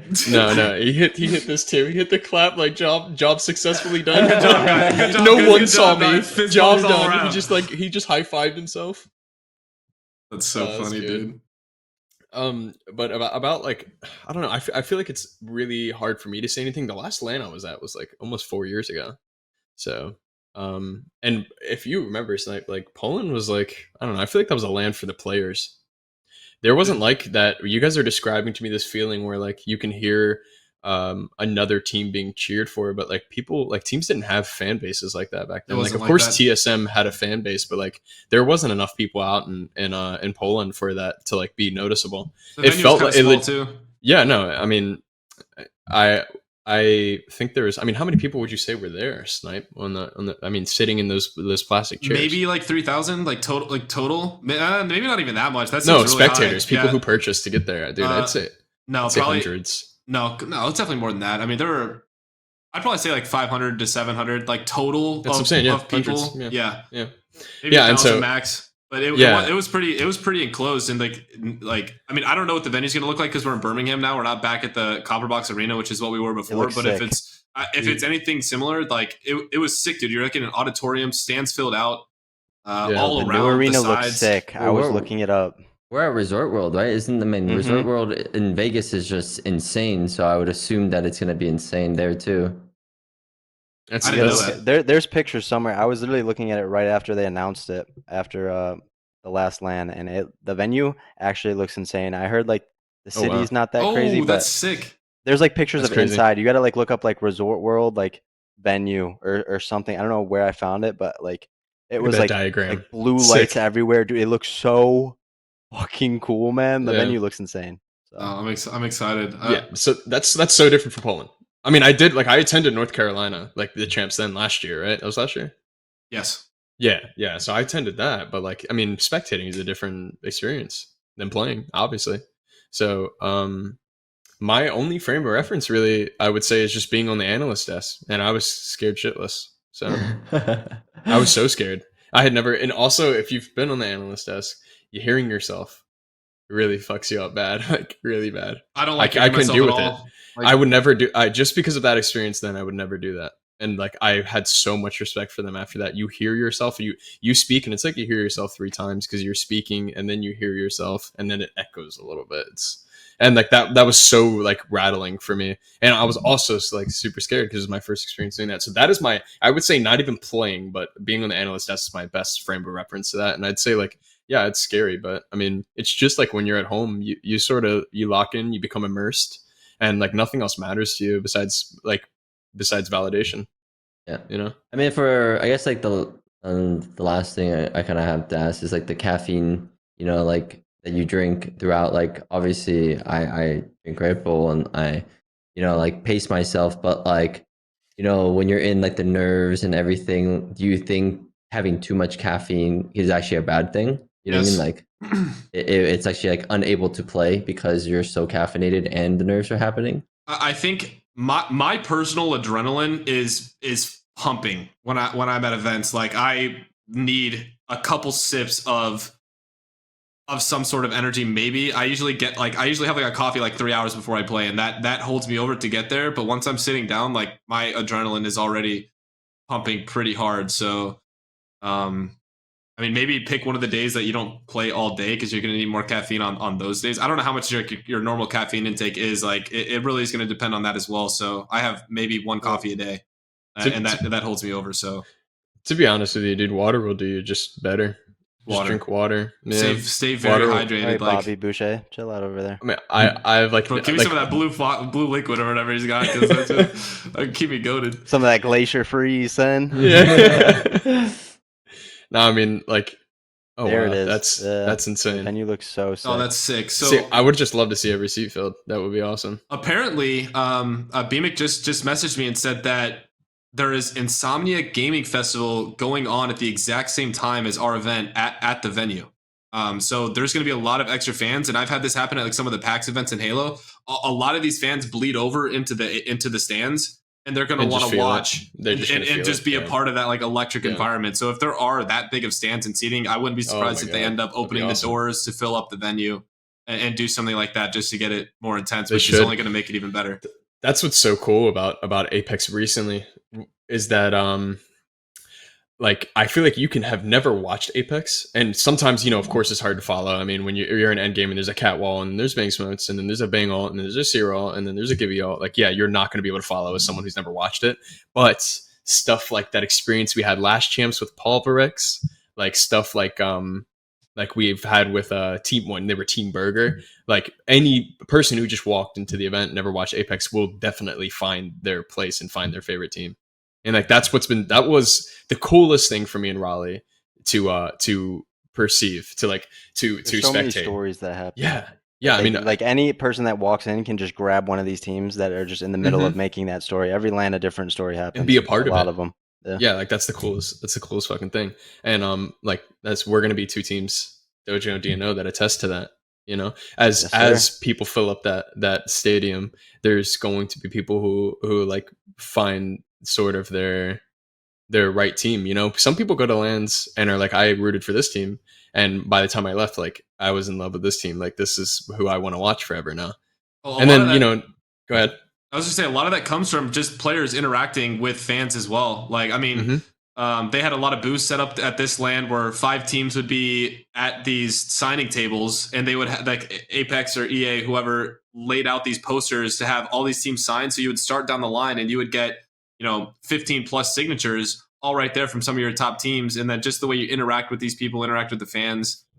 Even after the event, like when a lot of the teams were leaving, I made it like my team. I told the guys, like, let's just live up this moment. And we walked towards where the front entrance was and just took photos and signed a bunch of stuff from anyone who was there, because they might not have had that opportunity. And it's just kind of appreciating it, making yourself accessible, because that's something that's a lot different now. Is, people can watch us online all the time, but how often do they actually get the opportunity to meet us in person and gauge who we are as people, and have, like, even if it's a 1-minute conversation with us, like that could mean more to someone else than you could ever imagine. And at the end of the day, like, I'm thinking I just play video games better than most people. I don't really think of it as much different. So it's really cool to see that. That's what I realized last champs, not playing there, is like being able, like me and Lou, like us not playing there, like just talking to the people at the venue. Like people will come up to you all day long and be like, what the hell? Like, how are you doing it? But like, from a player point of view, you're so locked in on the event that you completely forget, like you got to take that time to soak it in. No, I'm so forever thankful that I didn't have the opportunity to play there, because that experience spectating was like completely and forever priceless to me, because I met people and talked to people that I had like never ever imagined that people were going through things, and that like people like Timmy or people like myself or Dezign, you could help them out of that. Like I met a guy who said he legit was like had just come out of being incarcerated for the past 10 years of his life over like drug charges. And like he's trying to come out of incarceration and change his life, and watching us. Your mic's cutting in and out if you want to Okay, get closer. Yeah. Yeah. Watching us and watching other competitors and being able to follow it has helped him like be able to lead what he believes to be a normal life now, like out of incarceration. And like if I had not like if I had the opportunity to play there, I would have taken it, right? But I would have also missed out on legitimately and completely just priceless experiences and conversations and things that I would have regret playing if I had known about it. You know? Yeah. That's awesome. I guess if you guys have any closing thoughts on that or the LAN or anything, if not, It's I mean, gonna be cool seeing people that I saw last year that were like, dude, you need to be on that motherfucking stage. Like so many people in the crowd. So many people. I was in the crowd every day, just like chilling. Like people would come up, ask for pictures and shit, and they're like, "That's like you're gonna be back up there, man." Like you have the to be. words That's of what they say to you. encouragement and shit. Like I'm gonna see all these people again if they go to this next champs, and like it's so hype, man. So many people I'm are so gonna come up to excited. Dezign and be like, "Yeah, so many good memories. I told you a year ago, dog, that like you had to be on that stage." Like that's what they're gonna say to you, and you know that I've already had people like say that to me now. They're like, "Yeah, we met last champs, and like you said that you were going to be up on stage." And to be quite honest, I don't like you don't know what your teaming environment is going to be a year in the future. I don't know like what everything is going to be like a year from now in 2024. But like all I knew is that I was going to try. We literally we talked to each other. We're like, we need to get back up there, man. Yeah, me and Dezign literally had a conversation at LAN. Like, yeah, like I can't watch. Although I like I said, I love watching, but I can't watch another one there. I can't go to another one and watch it. It just won't happen. That was me at the last. I went to the last London LAN specifically to go and kind of torture myself and say like, this is why I'm doing this in the first place. Like, this is why I'm here, because being in the stands was like as much as I want to watch good Apex and I'm cheering for people, I was like, this is not the side I want to be on. Like, I don't ever want to feel like this again. So just kind of ignites something and makes you appreciate it when you do have it. But yeah, I mean, yeah, honestly, great thoughts about the LAN in general, and I'm just so happy for honestly all of us because of just some of the stuff that we've been through. So it'd be really cool to see you guys in person and kind of celebrate the moment until we're competing against each other, because I know when the clock starts, there's friendships are great, but we're all there for one reason. Yeah, we're landing Launchpad. Timmy, right? You already messaged me last night. Or wait, like we're contesting you. We got the strats. Yeah, this guy Snipe's like, yo, congrats, dude. I was like, yeah, by the way, Stallions gave us the strats for Launchpad, so we'll see you there. Wait, are you genuinely going Launchpad? Or not launched. What is it on Stormfront? We're going Launchpad for sure. Yeah, I mean, okay. I think Climatizer. I think that's what we're gonna try. We're trying to go in Climatizer. Yeah, I know why. Because of Riddle. Right? What? Riddle goes Climatizer and Launchpad. They want to contest it. They want to. They didn't touch. I know. Us, I put in the group where we call our drops. I put in one of our groups where we can't play the POIs we wanted to is LG. I put that we're going to go Launchpad and Climate as well. So it's like a 3-way contest we have going there. Yeah, we got. I mean, Riddle and I think there was another team that said that they wanted to contest us Launchpad as well. So there's going to be some crazy stuff going on in international scrims. I don't know what's actually going to happen. We flexed Timmy, a lot. You got the Newcastle. I'll land on them. We definitely know how to contest Launchpad pretty well. Yeah. I mean, low key, I just want to contest. I just want our drop spots, like Thermo checkpoint. Your thermal one's going to be tough. That's Alliance, right? No, that one's the more free one. Come on, the hell. I love that. Them out before. Love that confidence. My new team's fucking stacked. Okay, I want to contest NRG, but I don't know if they want to, but I want to. I mean, it's only for one group. At checkpoint. Checkpoint. I love the checkpoint. thing is we have wall for free. Oh, well, we don't have wall. A kick is going there, but I'm cool with all those guys, and they'll probably give it to us. But I would be down to chow that as well. I mean, we're going to sort everything in scrims anyway. Honestly, let's just contest Dark Zero, TSM. You want to go on a tour? Yeah, just in scrims?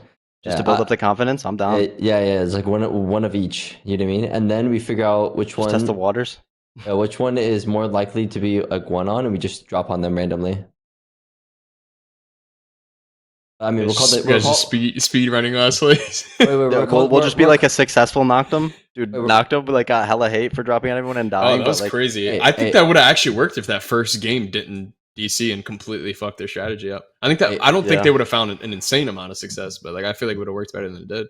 That's just crazy to me. You gotta have like contest practice at the POIs. You can't just go blindly because like every POI has like a strat to it. Like so if you know the like basic strats, a lot of it comes down to just knowing those basic strats and jump master diffing. But I mean, if you're going into a POI blind, like you're kind of shooting yourself in the foot.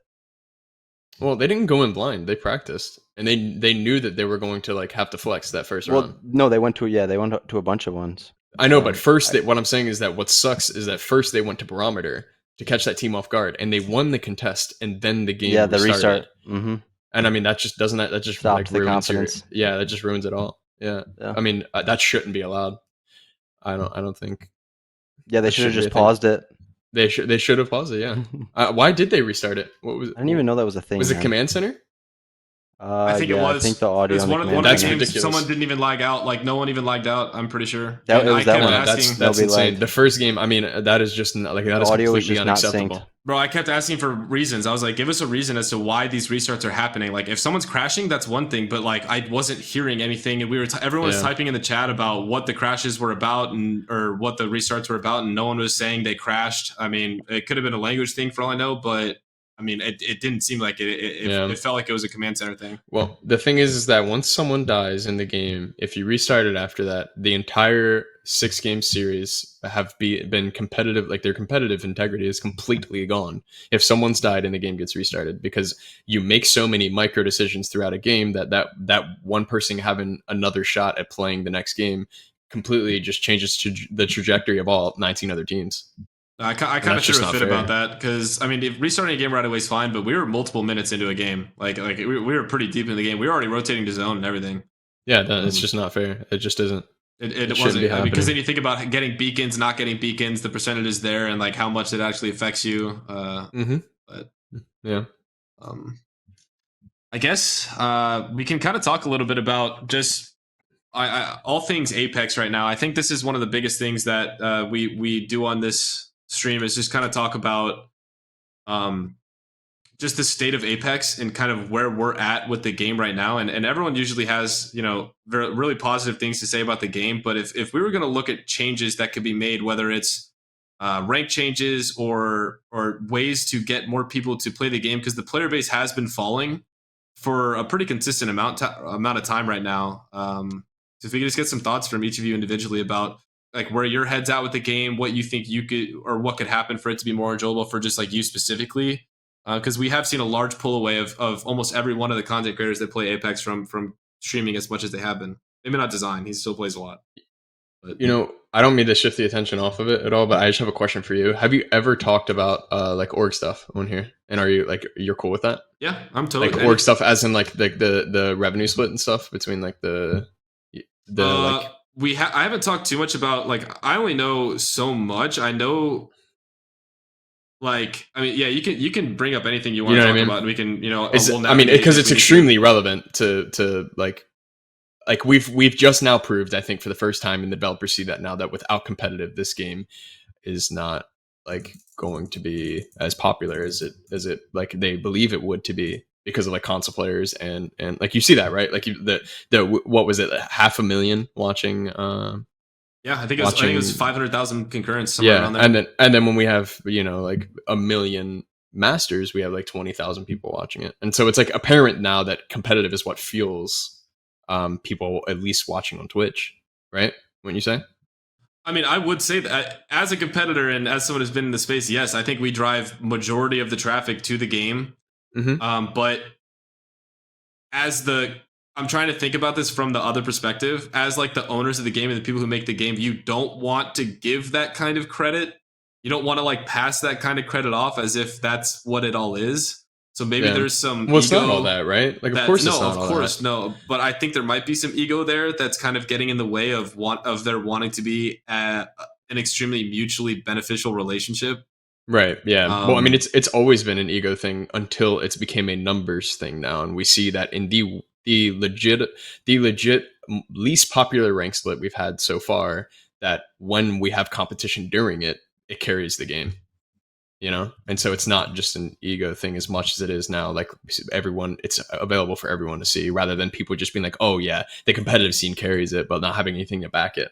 I mean, it's really obvious that like the ranks system is like it just keeps people from enjoying the game. Maybe more people enjoy the game. I don't know if I could interview the other million people that are at the highest rank in the video game. Yeah, maybe I'd know.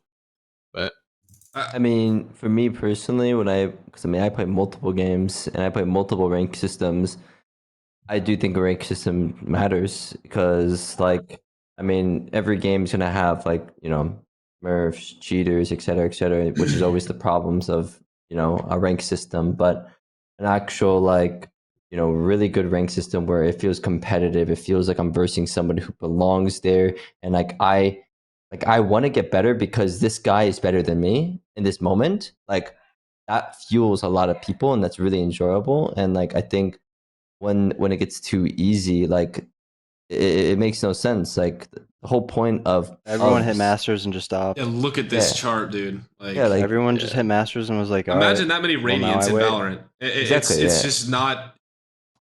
And- it and- wouldn't even come I close like- to doing that. I like Tech's ideas. Tech. So says let's some good let me ideas. finish. And then we'll hear some of Tech's ideas. Yeah. I'm curious. Yeah, I just think that it's so strange, and the whole point of a public match is so you can have fun and you can go versus whatever rank you want. Yes, there'll be some SPMM, but it's not like every single game is gonna feel like a rank match or every single game is gonna feel like a bot lobby. It's gonna be a mixture. That's the whole point.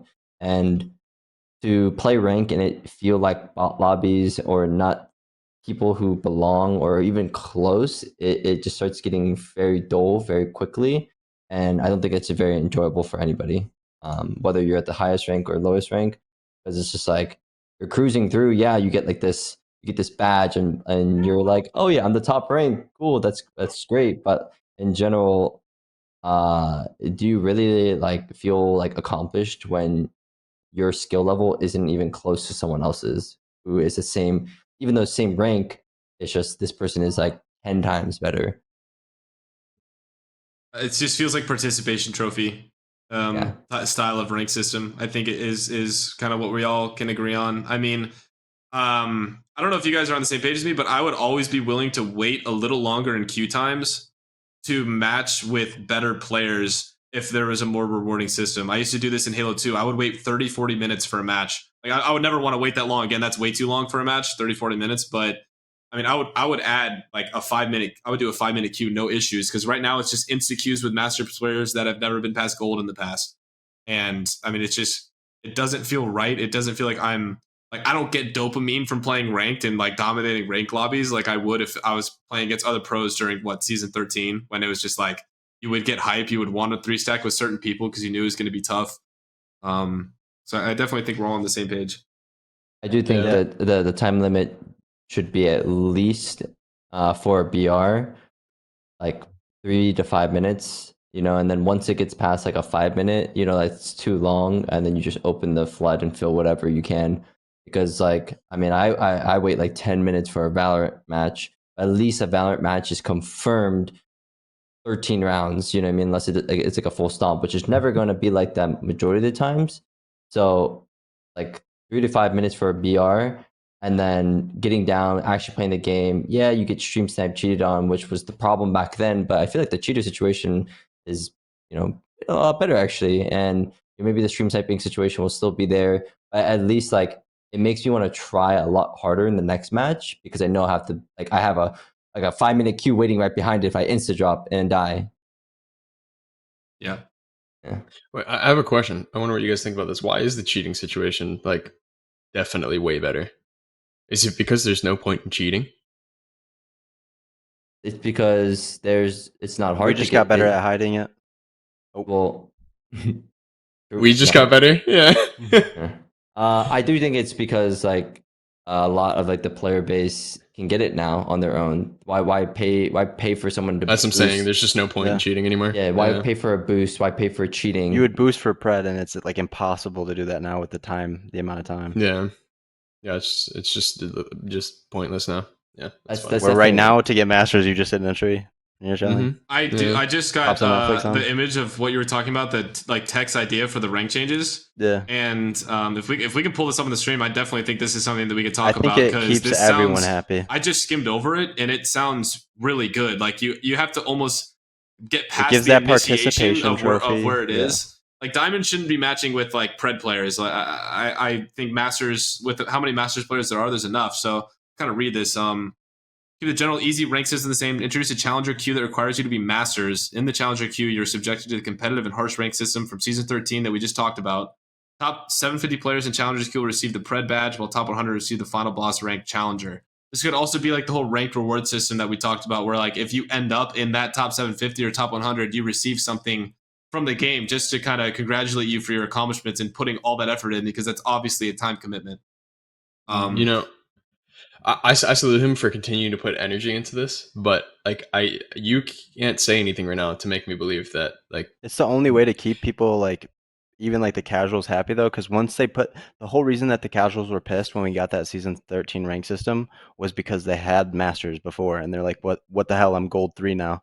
So like this is like one of the only ways that they would probably Yeah, be able to like properly do it to make everybody happy. I agree with you, but what I'm saying is that like you can't say anything to make me believe that the developers in charge of this aren't tone deaf. Because I mean, like You're cutting out. I can't. I was saying that you can't say anything to me to make me believe that the developers in charge of this aren't tone deaf. You can't, because like this is not the first season where it's been bad, and like I don't believe it's going to be the last. And like this is an amazing idea, and like people have had plenty of amazing ideas, but they're never implemented. I agree with this completely. So what's the point in wasting energy anymore? Instead, like I've gotten to the point where I don't complain. I try my hardest to play and keep up with my teammates so that I feel like that they believe in my ability to play the game. And like what I'm saying is that I salute him for putting up the energy to do something like this, but I cannot believe that they aren't just completely tone deaf. There's been so many things that have been like really that could be game changing that have been sort of put up on the table but just completely slapped away. What I really like is like how Riot Games does a lot of their like play testing and a lot of their like decision making. Like they have like those devs, to be like fair, like they're devs at the end of the day, but they were like ex CS:GO pros. These are knowledgeable people who are mechanically good at the game. They can test it out themselves. They can figure out what's wrong and what's perfect for the next meta, and they can understand it themselves and implement it. You know what I mean? Yeah. Timmy, do you remember at the beginning of the game where like the developers were like the best players? Like people would scrim against the devs, and they were legit the best players in the game. Yes, and that's because they were not tone deaf, and they were 100% like in it. I truly think like EA, like if they don't have like these top mechanical Apex players on their side, that's fine. But I truly do think they need to get some people's opinions from like the professional scenes to really like determine the changes, because it's like it's one thing to be like, okay, well, I'm gonna ask a pro for their opinion. They gave all these ideas.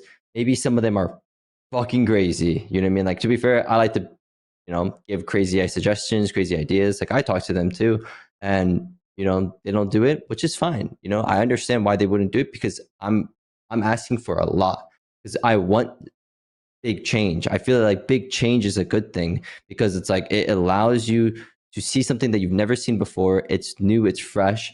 And like a simple, oh yeah, I'm gonna change like 5 damage on this gun, make it have a little bit more recoil. It's like that's not going to make me like love the game. Like something that's just like a meta shift that is like we've never seen it. Like Mirage is in play now. It's like, whoa, why is this guy in play? This guy's been asked for fucking 17 seasons. You know what I mean? The entirety of the game. Yeah, the entire off release. You know what I mean? So it's like something like that would make me like be like, it piques my interest in just releasing a new character. Like like if they spent the time that they did to make a new character to like rework like 5 characters and instantly just drop it on us, we'd be like, what are you talking about? Rev Reborn's gonna be sick, dude. Come on. Yeah. I mean, who knows? Like that could be insane. I mean, but it's likely to be another useless change that we could have spent plenty of more time fixing things that would genuinely make people enjoy the game again. Is what you're trying to say? Well, I was just saying that like tough, man. Instead of making, let's say, spending that time making a full new map, they spend that time that they spent making a map adjusting 5 characters that are bad right now, or even good, and just adjusting them. And it's like boom, instant drop. Season like 18, 5 things are just like majorly changed. People are gonna be like, oh, I hate this change, I love this change. Everyone's gonna hate when their character gets changed. There's that guy who's probably farming Mirage, like #1 kills in the world, like been mastering it since the game ever released, but like it's something that is needs to be changed. And I do think that they have to like get suggestions from somewhere. I think we're all about to get hit with like you know how like Apex had the silent release, like nobody knew about it. I think we're about Yeah. to get hit by like Apex 2. Like that's what they've been doing this whole time. Surprise. Let's go. Just imagine, I'd be so upset. I'm not gonna lie if they just launched Apex 2 because Apex That would 1 is be just hype. it's so Come good. on. Like the game itself is so good. I mean, we're seeing an influx of a lot of COD pros Well- right now because they're having their off season talk about how much they love this game. They never really gave it a chance. Why? I don't get You know that. how I you know don't how like the understand that. audio is It's kinda weird. Everyone similar. always complains I about think- it. What the I audio- don't. Yeah, I don't get that. It's, I've heard that there's like something to do with it being on like Unreal Engine 3. Like they can't go back and like edit the stuff because like like they've lost a lot of the dev team. It's different like coding. You can't just go in and change other people's coding. So like, who knows? Maybe, you know. Maybe if that happens, then you're an insider. Honestly, I wouldn't even mind because like look at it, Overwatch 2, like so It much didn't better. really do anything for it though, did it? Is Overwatch 2 that much better than Overwatch 1? I heard a lot of like mixed reviews. I like it. I think it's. I actually like at a time when I was doing my Overwatch 2 sponsors. Like, yes, they're sponsored, and like I'm obviously there to promote it to be a good game. But like even after I was done with the sponsor, I'd be playing with my girlfriend, you know, off stream, playing with my friends, and we'd just be like, I'd be yelling and just like doing random stuff. But it was genuinely a better game. You know what I mean? Than in my opinion, from what it was Overwatch 1. The thing they kind of fumbled is they kind of let Overwatch die for like a long time before they put out that Overwatch 2. Exactly. Yeah, I'd agree with that. Overwatch 2 was really fun. Yeah. I just don't. I don't go going back to like that. All the COD pros like coming over here and having fun. I don't understand that. The game is not fun. It's not fun right now. I mean, I like, but it's I think just it's me just a gunplay solely. thing. Yeah, it is. I get that. Yeah, I This get that. gunplay and sure. movement are top of the line, and if they're not really caring about comp and they're just trying to have a decent amount of fun in the game, then I can understand that. I mean, if they knew all the problems and they'd been playing since day one, I'm sure they'd be a lot more jaded. But imagine never playing the game and then playing Apex for the first time, or like not the first time, but really early on. Like that love might be there that we don't have because we've been playing for such a long time, so we have such different expectations. Yeah, but I feel like it would have died down by now for them. But because like I'm speaking from my own selfish experience, switching to controller, like definitely the biggest and best thing about that is that you reignite passion. You're learning the game again, and so the most like the thing that I can relate towards them is that I recently relearned the game, and something about that was really exciting. But it only lasted a couple weeks.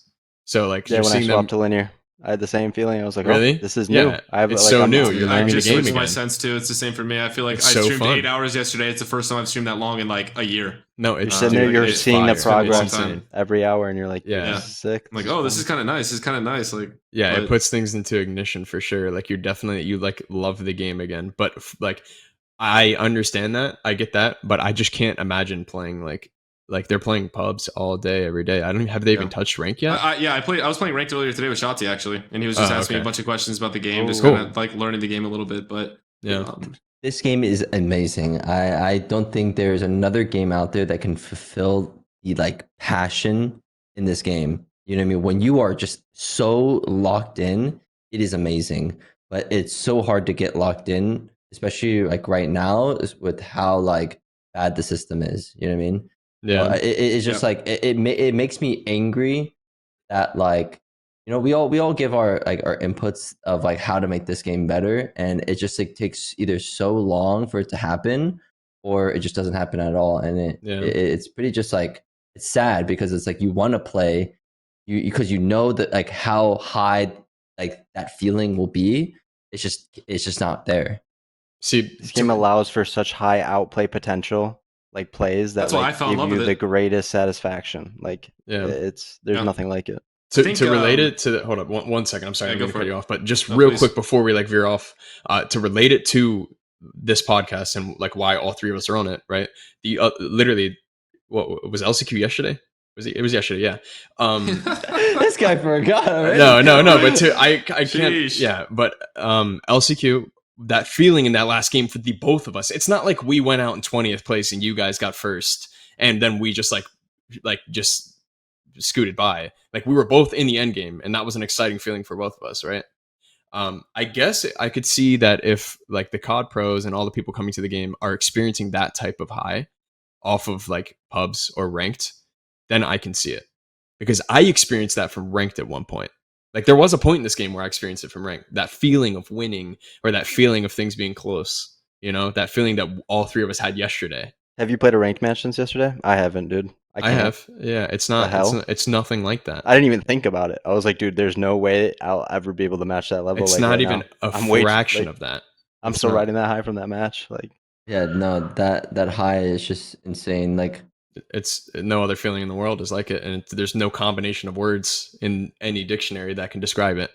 I mean, the fact that I'm getting that hype watching is just imagine being a part of that moment. Like, and it's great. I get more nervous watching than I do playing at some points. Just like with everything that was going on there. What were you about to say, Timmy? I was just saying, I told my girlfriend yesterday, I was like, dude, this has been like the happiest moment of my life. I don't even know if like having a kid would be even better than this. Like this shit is just too good. Like, no, like you guys know, it's just like such an unreal feeling that like I've done a lot of things in my life. Like I've jumped out of a plane, you know what I mean? And not even that made me like anywhere close to just like being in that situation right there. So remember what we were saying in Discord? I was sitting there, I was telling you, like, this is something we are literally going to remember for the rest of our lives. Oh, yeah. 100%. I'm it's so one of those glad. moments. Like, dude, I messaged you, Design. I messaged you yesterday. I was like, yeah, we're forever bonded because, like, that 3v3 in the end, like, changed the trajectory of all of our lives. And you're never going to forget that was DNO in there. And we're never going to forget that was you guys. And so, like, that was just so funny. We'll remember every second of those every last, Peter bullet like, you shot, bro. Yeah. Yeah, 100%. Every calm, like, it couldn't have been more epic being you guys as the last two teams because it never works out like that. Like it never works out. It doesn't. Yeah. What a crazy format too to have it like that too. Like if we were to lose, then the tourney continues and things could have changed as well. That would have been wild. Yeah, I do think Apex has one of the best formats in terms of watchability. Like if I'm a fan watching the system and how the format is, like playing it can get exhausting. It can be a bit much, but as a viewer experience, I can't think of a more enjoyable system to watch to build up hype and momentum. Just because you have the scores in the top and it kind of keeps you posted on really what's happening. Yeah. They do a good job. It made it so much better that you guys didn't know it was us, Lou. Like, yeah, you guys had no idea. I told my chat. Because if you guys knew it was us, you guys could have just threw, and it would have been like, oh, what the fuck? Like everyone viewing would have been like, oh, that's lame. Yeah, like, you guys not knowing it was us and then finding it out after, because like we would have done it. Like if we knew that you guys were Furia, and we would have just been like, okay, we're second. Let's just give them the win. Let's go to LAN. Like let's just close it right now. That's the smartest thing to do. You know, you just throw on purpose. But it was something about the genuine feelings of it all. Exactly. Like all of the emotions. You guys not knowing it was us. Like it made the moment so much. I'm very happy of that. I thought about it yesterday. I was like, if I did know and I was 100% of it, would I still have tried my best? Because trying my best ultimately in most possibilities was the best thing to do there. But I would be so scared that I would look at the match summary and would have ended up being wrong. I was like, "Yo, let's throw the game, guys! Like it's what we need if we want the tournament to keep going, right?" And let's say I was wrong and I looked at the match summary. You can't do the math that fast, yeah. Yeah, let's say I was wrong and I looked in the match summary and my teammates are like, "Are you fucking serious? You told us to throw, right? And like we needed to win that game." Oh my god, that'd be the worst. No, and even if I was 100% certain, I still feel like there's no scenario in where I call for us to throw. I feel like no matter what, we still have to give our all. Now, the comms could have been for different. You to throw on live, I don't think that would have gone over very well. I think someone might have caused a scene. That's what I was about to say. If I talked to my chat about this today, what would that look like? If I was like, if in that end game I was like, yo, dupe, Adam, run into fucking zone right now. We can't win this. No, like, you would. There's a specific rule for that. I know there is about like griefing points or griefing another team's points or whatever it is, or throwing games for benefits. So okay, well then let's say we're not griefing points and we're aware of that rule, right? And I go, guys, we need to run at them. Don't kill them, but just shoot at them and just die real quick. Just run at them. Like, what about that? That's sort of a gray line, right? Wouldn't you say? I mean, we definitely wouldn't get DQ'd if it's vocalized. If it's vocalized that the goal is to not win, then they're gonna get called out for it. I think all you could have just said was, "This is Dojo." You know what I mean? And yeah. I'm afraid. What if? I mean, we all 6 players are good. We all have the ability of like outplaying each other, right?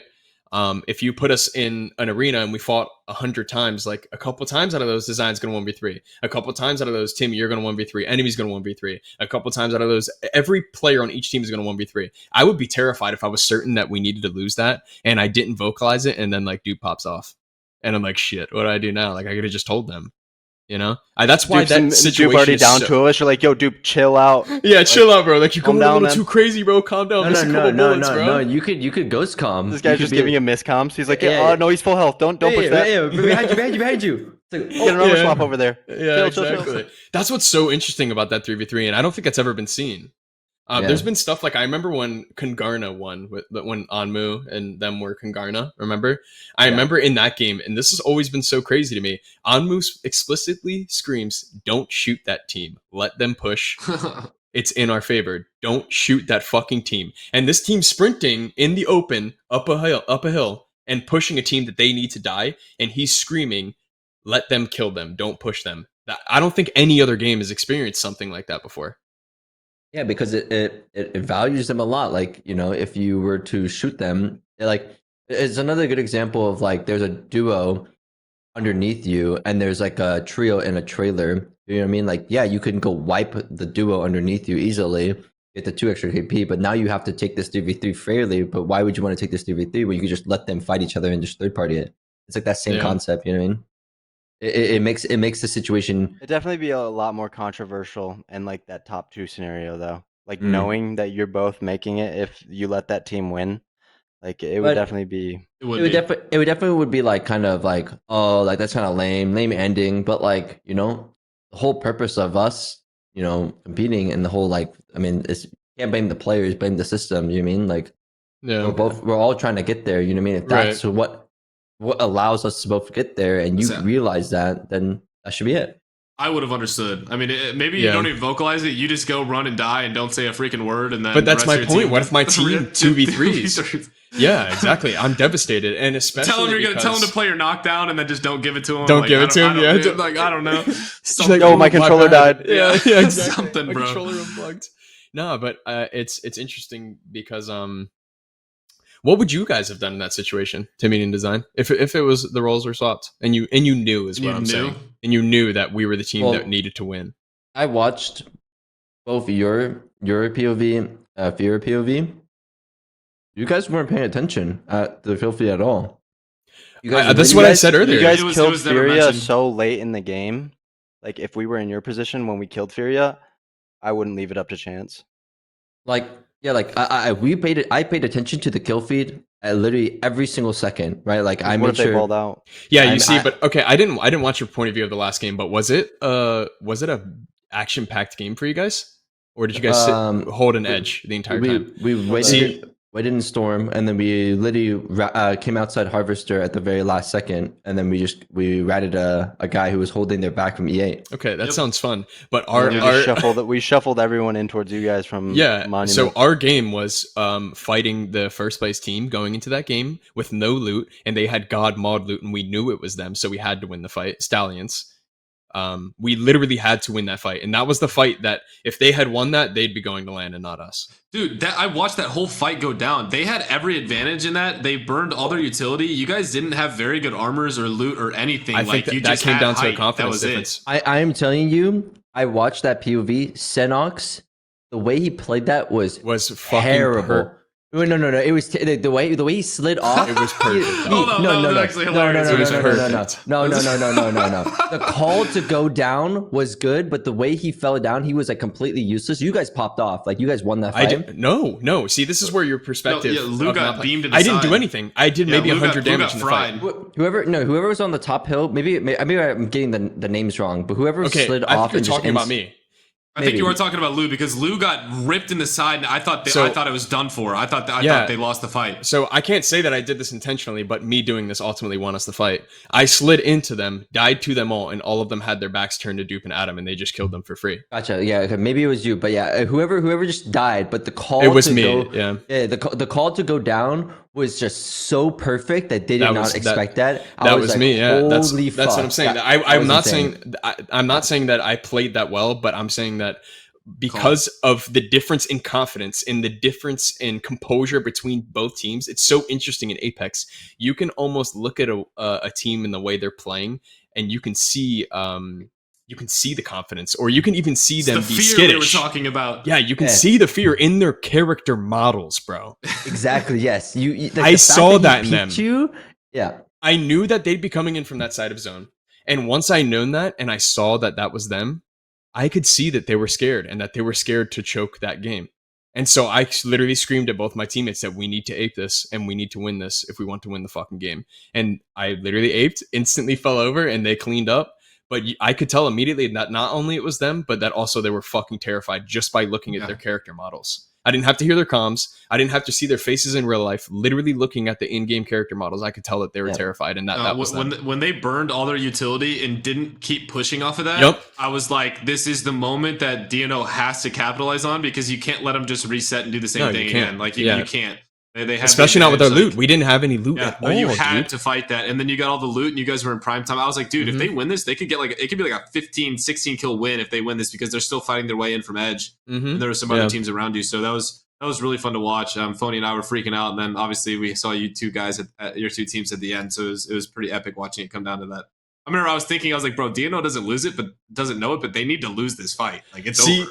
And that goes back to what Timmy was saying, is that we didn't pay attention to the kill feed. Dude, that whole game was like, it was an awesome game. That was an awesome game to watch. It was like action the entire time. It was adrenaline the entire time. Every single fight was the fight. Our backs were against the wall and we knew it. So like I wasn't really worried about looking at the top left of my screen, but more so what was in my crosshair. You know what I mean? Yeah. And like but yeah, I think once we killed Stallions, I knew that it was likely that we qualled, as long as we didn't there wasn't some atrocious throw between one of us. Yeah, especially if you knew that you killed Stallions too, like they were ahead of you. That's what I'm saying. Yeah, I know. Definitely. You heard our comms when we killed them. Dude was like, "Let's fucking go, Gold Prowler, it's Stallions." Yeah. Like we knew immediately that it was them. We didn't have to see the name in the top left. We saw the Gold Prowler, and that's where they land. It's so interesting how you can connect those things.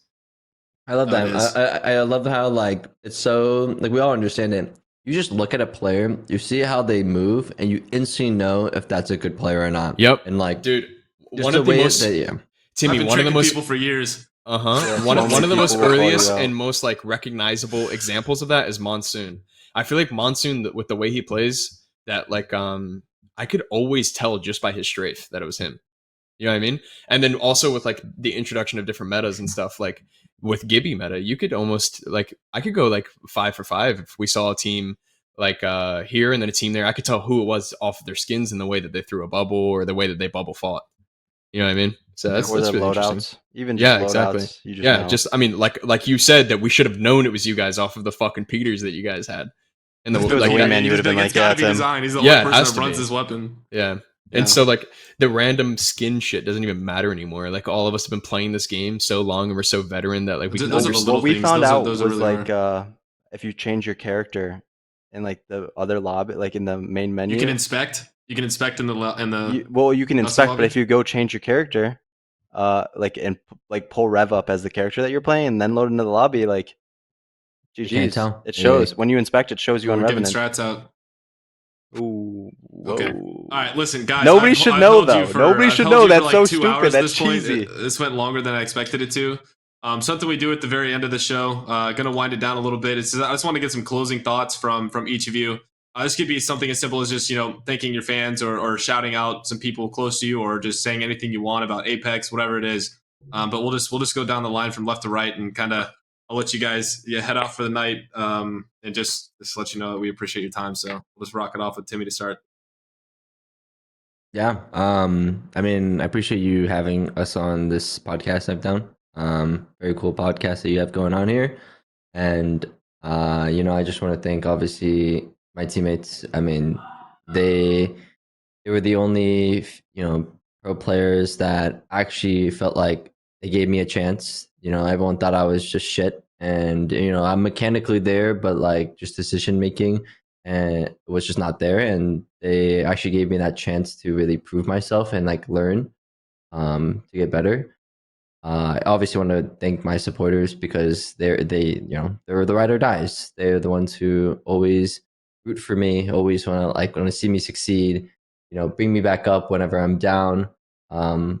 And even the haters are a positive too, because without the haters, like there's no motivation, there's no drive, there's no passion to prove them wrong. And I think like it really it's a weird balance in being a pro or just being a streamer or just influencer in general. So I think there's like a lot of credit due to like everyone around us in our space, and um, we should keep going on and living, and we'll hop off our land hopefully. So that's pretty much it.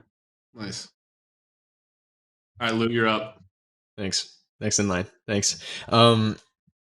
Yeah, I want to thank you for giving us the opportunity to voice ourselves on this, because I feel like without something like this, a lot of really important and cool things in this last LCQ would have gone unsaid and like unseen by like general people who spectate this game. And like in relation to that, I suggest everyone who's watching who hasn't seen both of our perspectives, Dojo and DNO, of that last game, to watch it. You'll learn a lot, I can guarantee that. And to understand with understand the format and understand why certain things are important in a match point format. It was cool. It's a cool watch. So I just shout out to Dupe and Adam for filling in last minute, and Dupe's the GOAT. Dupe is the fucking GOAT. But yeah, this was cool. This is a good podcast. Oh, yeah, good job. All right, Dezign, what do you got to say? You got to save you for last, Let's hear it. Yeah, you got a nice little like thing going on around here, like Timmy said, like chill vibes. Really fuck with this podcast. Super sick, bro. I would like to give a shout out to my amazing teammates, Enemy, and that boy Timmy. He cold on the mouse and key. Me and Timmy, like the way that it happened, man. It's so cool that we crossed paths at the time in our competitive careers that we did. The same stuff going on, counted down and out, and picking up Enemy. The stars just aligned, man, and it's super sick. And I am super thankful for everyone that stuck with me, rebounding and rebuilding myself and climbing back up this hill.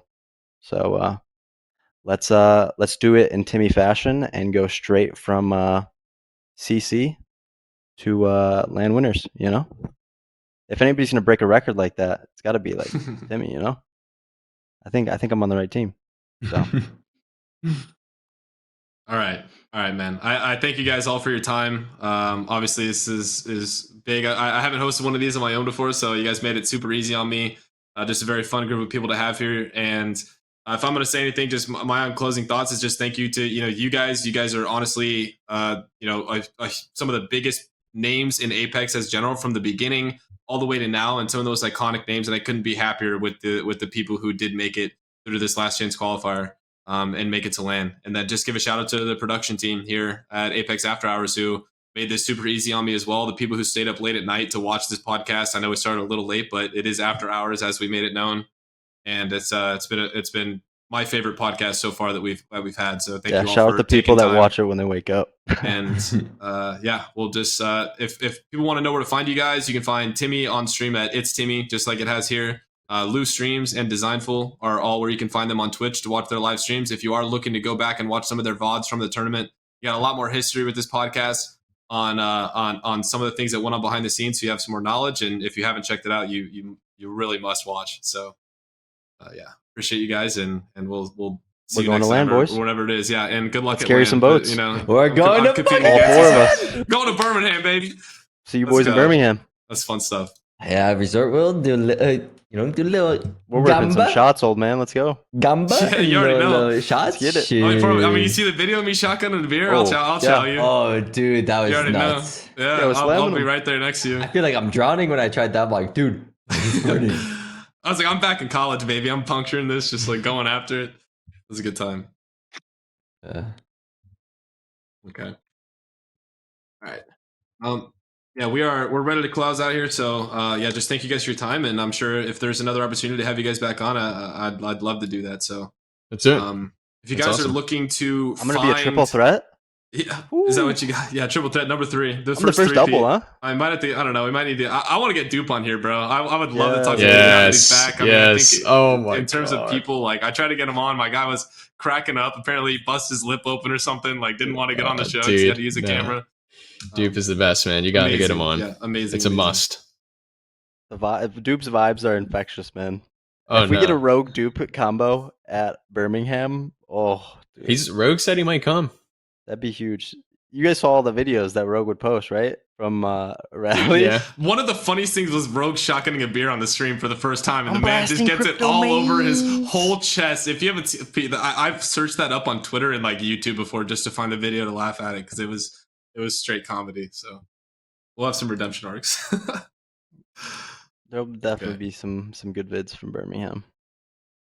Okay. So, all right, I'm just gonna go ahead and go into the final slate here, and just tell everyone that. Actually, is that how we do this? Wait, are we still live? No, we're still we're still live. I'm trying to get to What the final slate Bro, of what me the hell? with You're the giving them stream like here. background right now? Am I We're in like doing the it? back room and like they're invading. No, this is just the final thing. See Yeah, so- everybody.